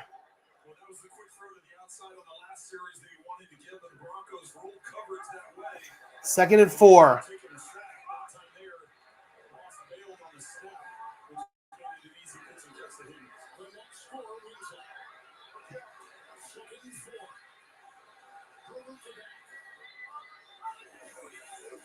Burrow throws, caught, 1st down, into field goal range is Mike Gesicki.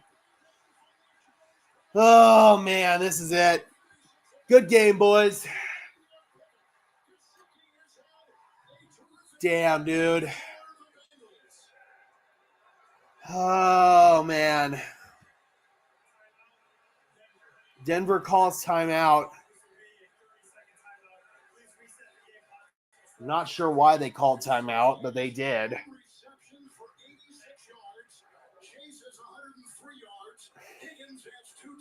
The Bengals are on the edge of field goal range already for Cade York, and they've got a 1st down.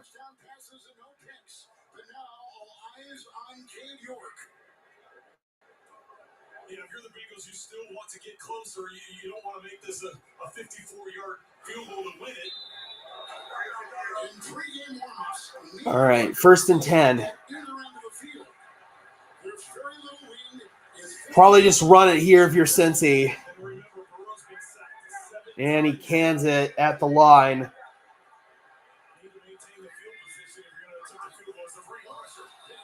Oh, false start!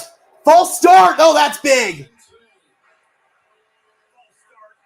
T. Higgins. Oh, that helps. That helps Denver a lot. So now that backs him up. It would be a 59-yard field goal from here.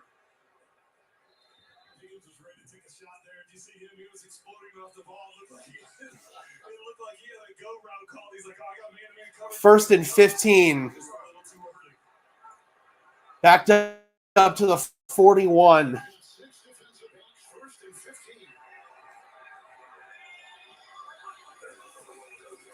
Burrow.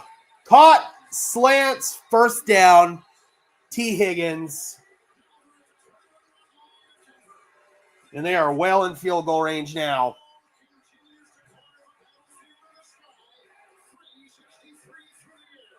Oh, man, that was close. That was a hell of a game, man. Broncos left everything they had on the field. The hope is that next week they'll be able to win against Kansas City's backups. Yep, you're well in field goal range now. I don't know why they're just not kicking it here. Khalil Herbert. Corkscrewing down. 2nd down.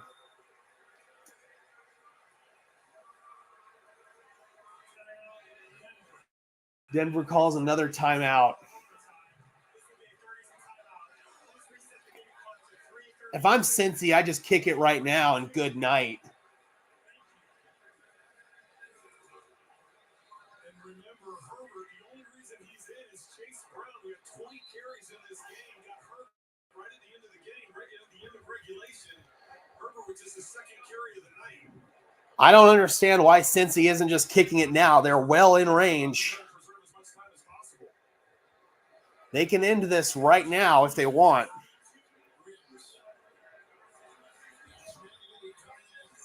Second and 2.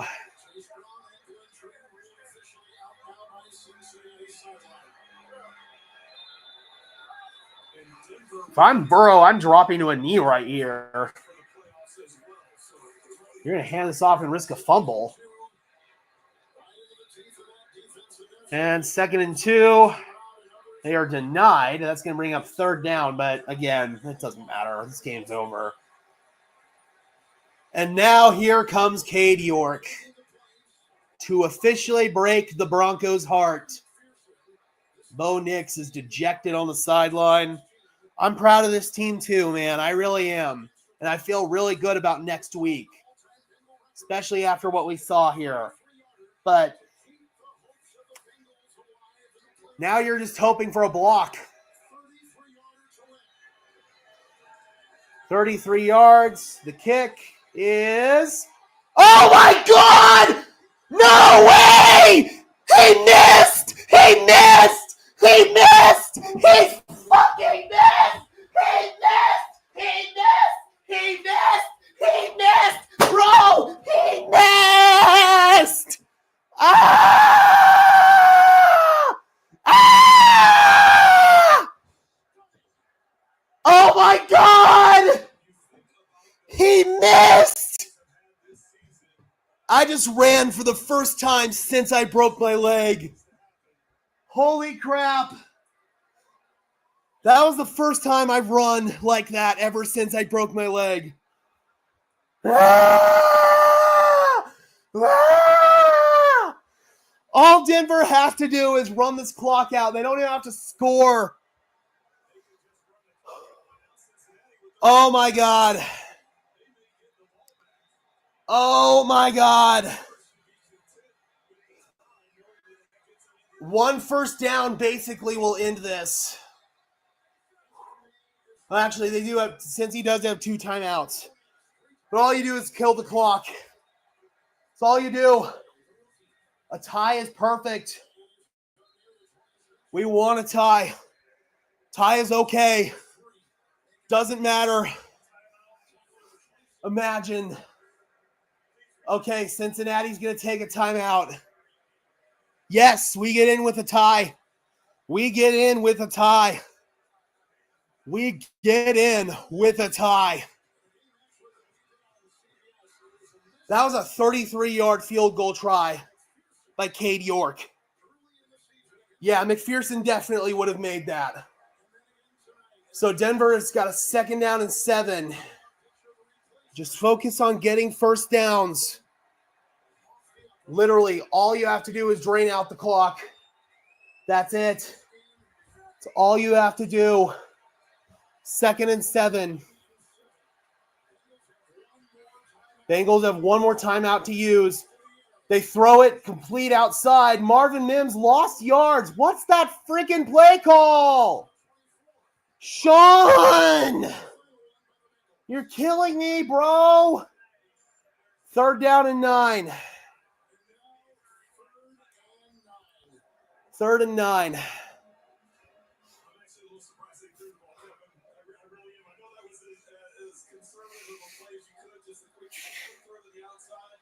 Oh, God. 3rd down and 9. Since he's out of timeouts, 1 first down, and this game's over. 1 first down, and this game is over.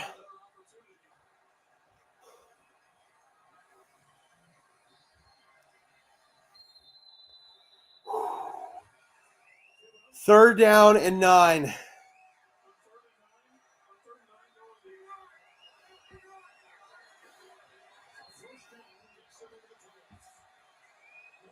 One first down. 1 first down. Nix. No! He missed him. And you got a punt. And the Bengals are going to get another chance at this. Oh. Punt him. Got to pin him back deep. Punt it and pin him back deep. There's 2 minutes and 29 seconds. There's no timeouts from either team. You need a big-time punt from Riley Dixon. And it's a fucking terrible punt. I'm sorry, I didn't mean to swear right there. Oh, my God. It just freaking bounced at the 37. What a bad punt. Here comes Joe Burrow. Trying to give the Bengals a second shot at redemption. Again, if this game ends in a tie. Yeah, that's 25 cents in the swear jar. Sorry, Grid. Oh, my God. This is such a high-stress situation right now. First down and 10. 2 minutes, 20 seconds. Since he has no timeouts. We have one more stop in us. Fake it. Burrow fires, and it's caught. Andre Yosivas working on Jaquan McMillan. Down to the 47. And Burrow just keeps on dealing. Yep, I agree. Riley Dixon's choked. And this is the 2-minute warning. All the Bengals need is a couple more chunk plays. Ooh, boy. Get back. Oh, man, this is insane, bro. All Denver needs is a tie, and they are in the playoffs.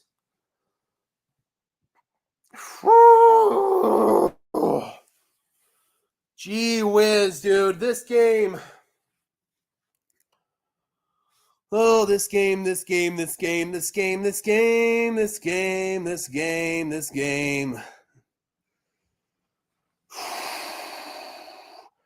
And of course, they take us to a full-blown commercial break because they have to torture us at the 2-minute warning.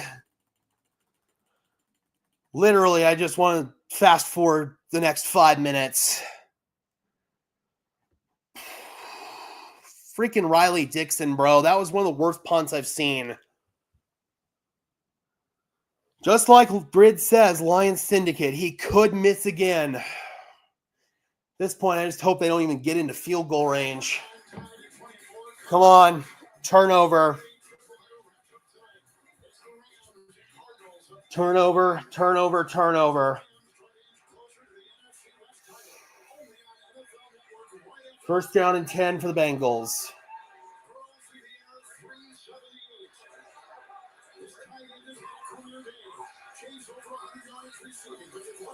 Burrow, pitch it.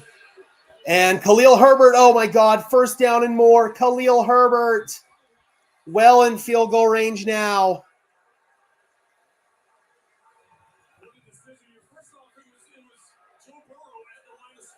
That option pitch and put Nick Benito on skates.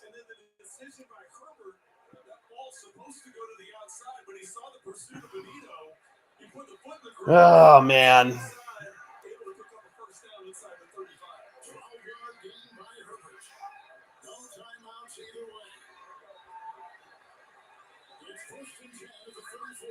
Pressure's coming again.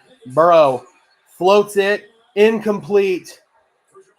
That'll stop the clock. They're in field goal range as is.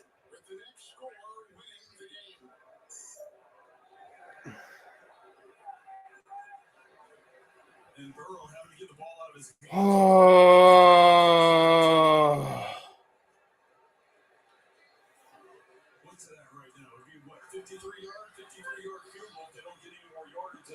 Yep, they are well in field goal range. They're just going to be very conservative.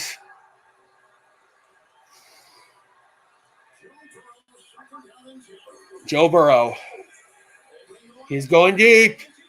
He wants it all. He wants Higgins. Oh, he caught it and he's inbounds.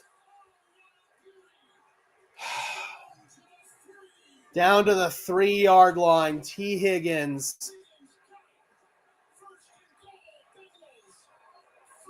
Oh, man. What a catch. Catch. 1 foot. No, he didn't catch it. Second foot's not down. Second foot's not down. That's incomplete. That's incomplete.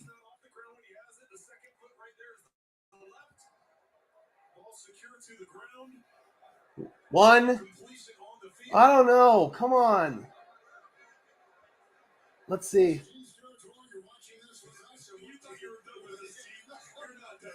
Oh, no. It hit his hands with the first foot still down.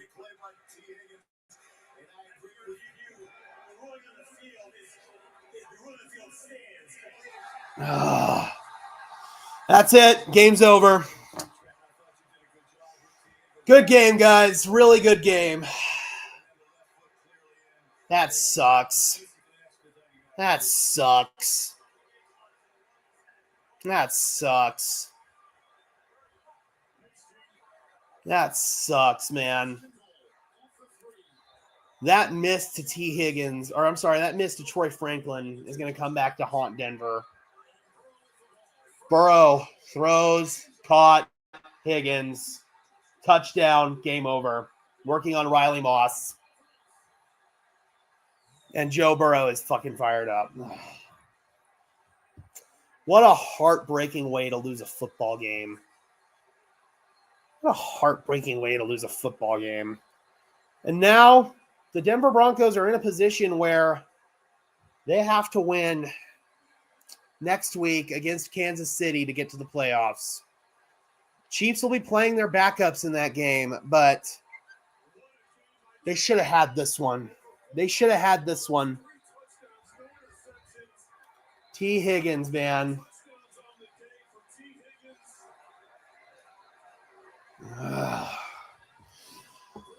That sucks. That absolutely sucks. Heartbreaking. Broncos lose. They have to win next week.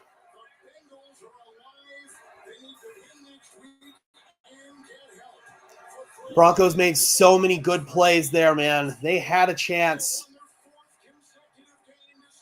But ultimately, I think you have to point to the 2 plays, Bo Nix missing Troy Franklin, and then the bad punt by Riley Dixon.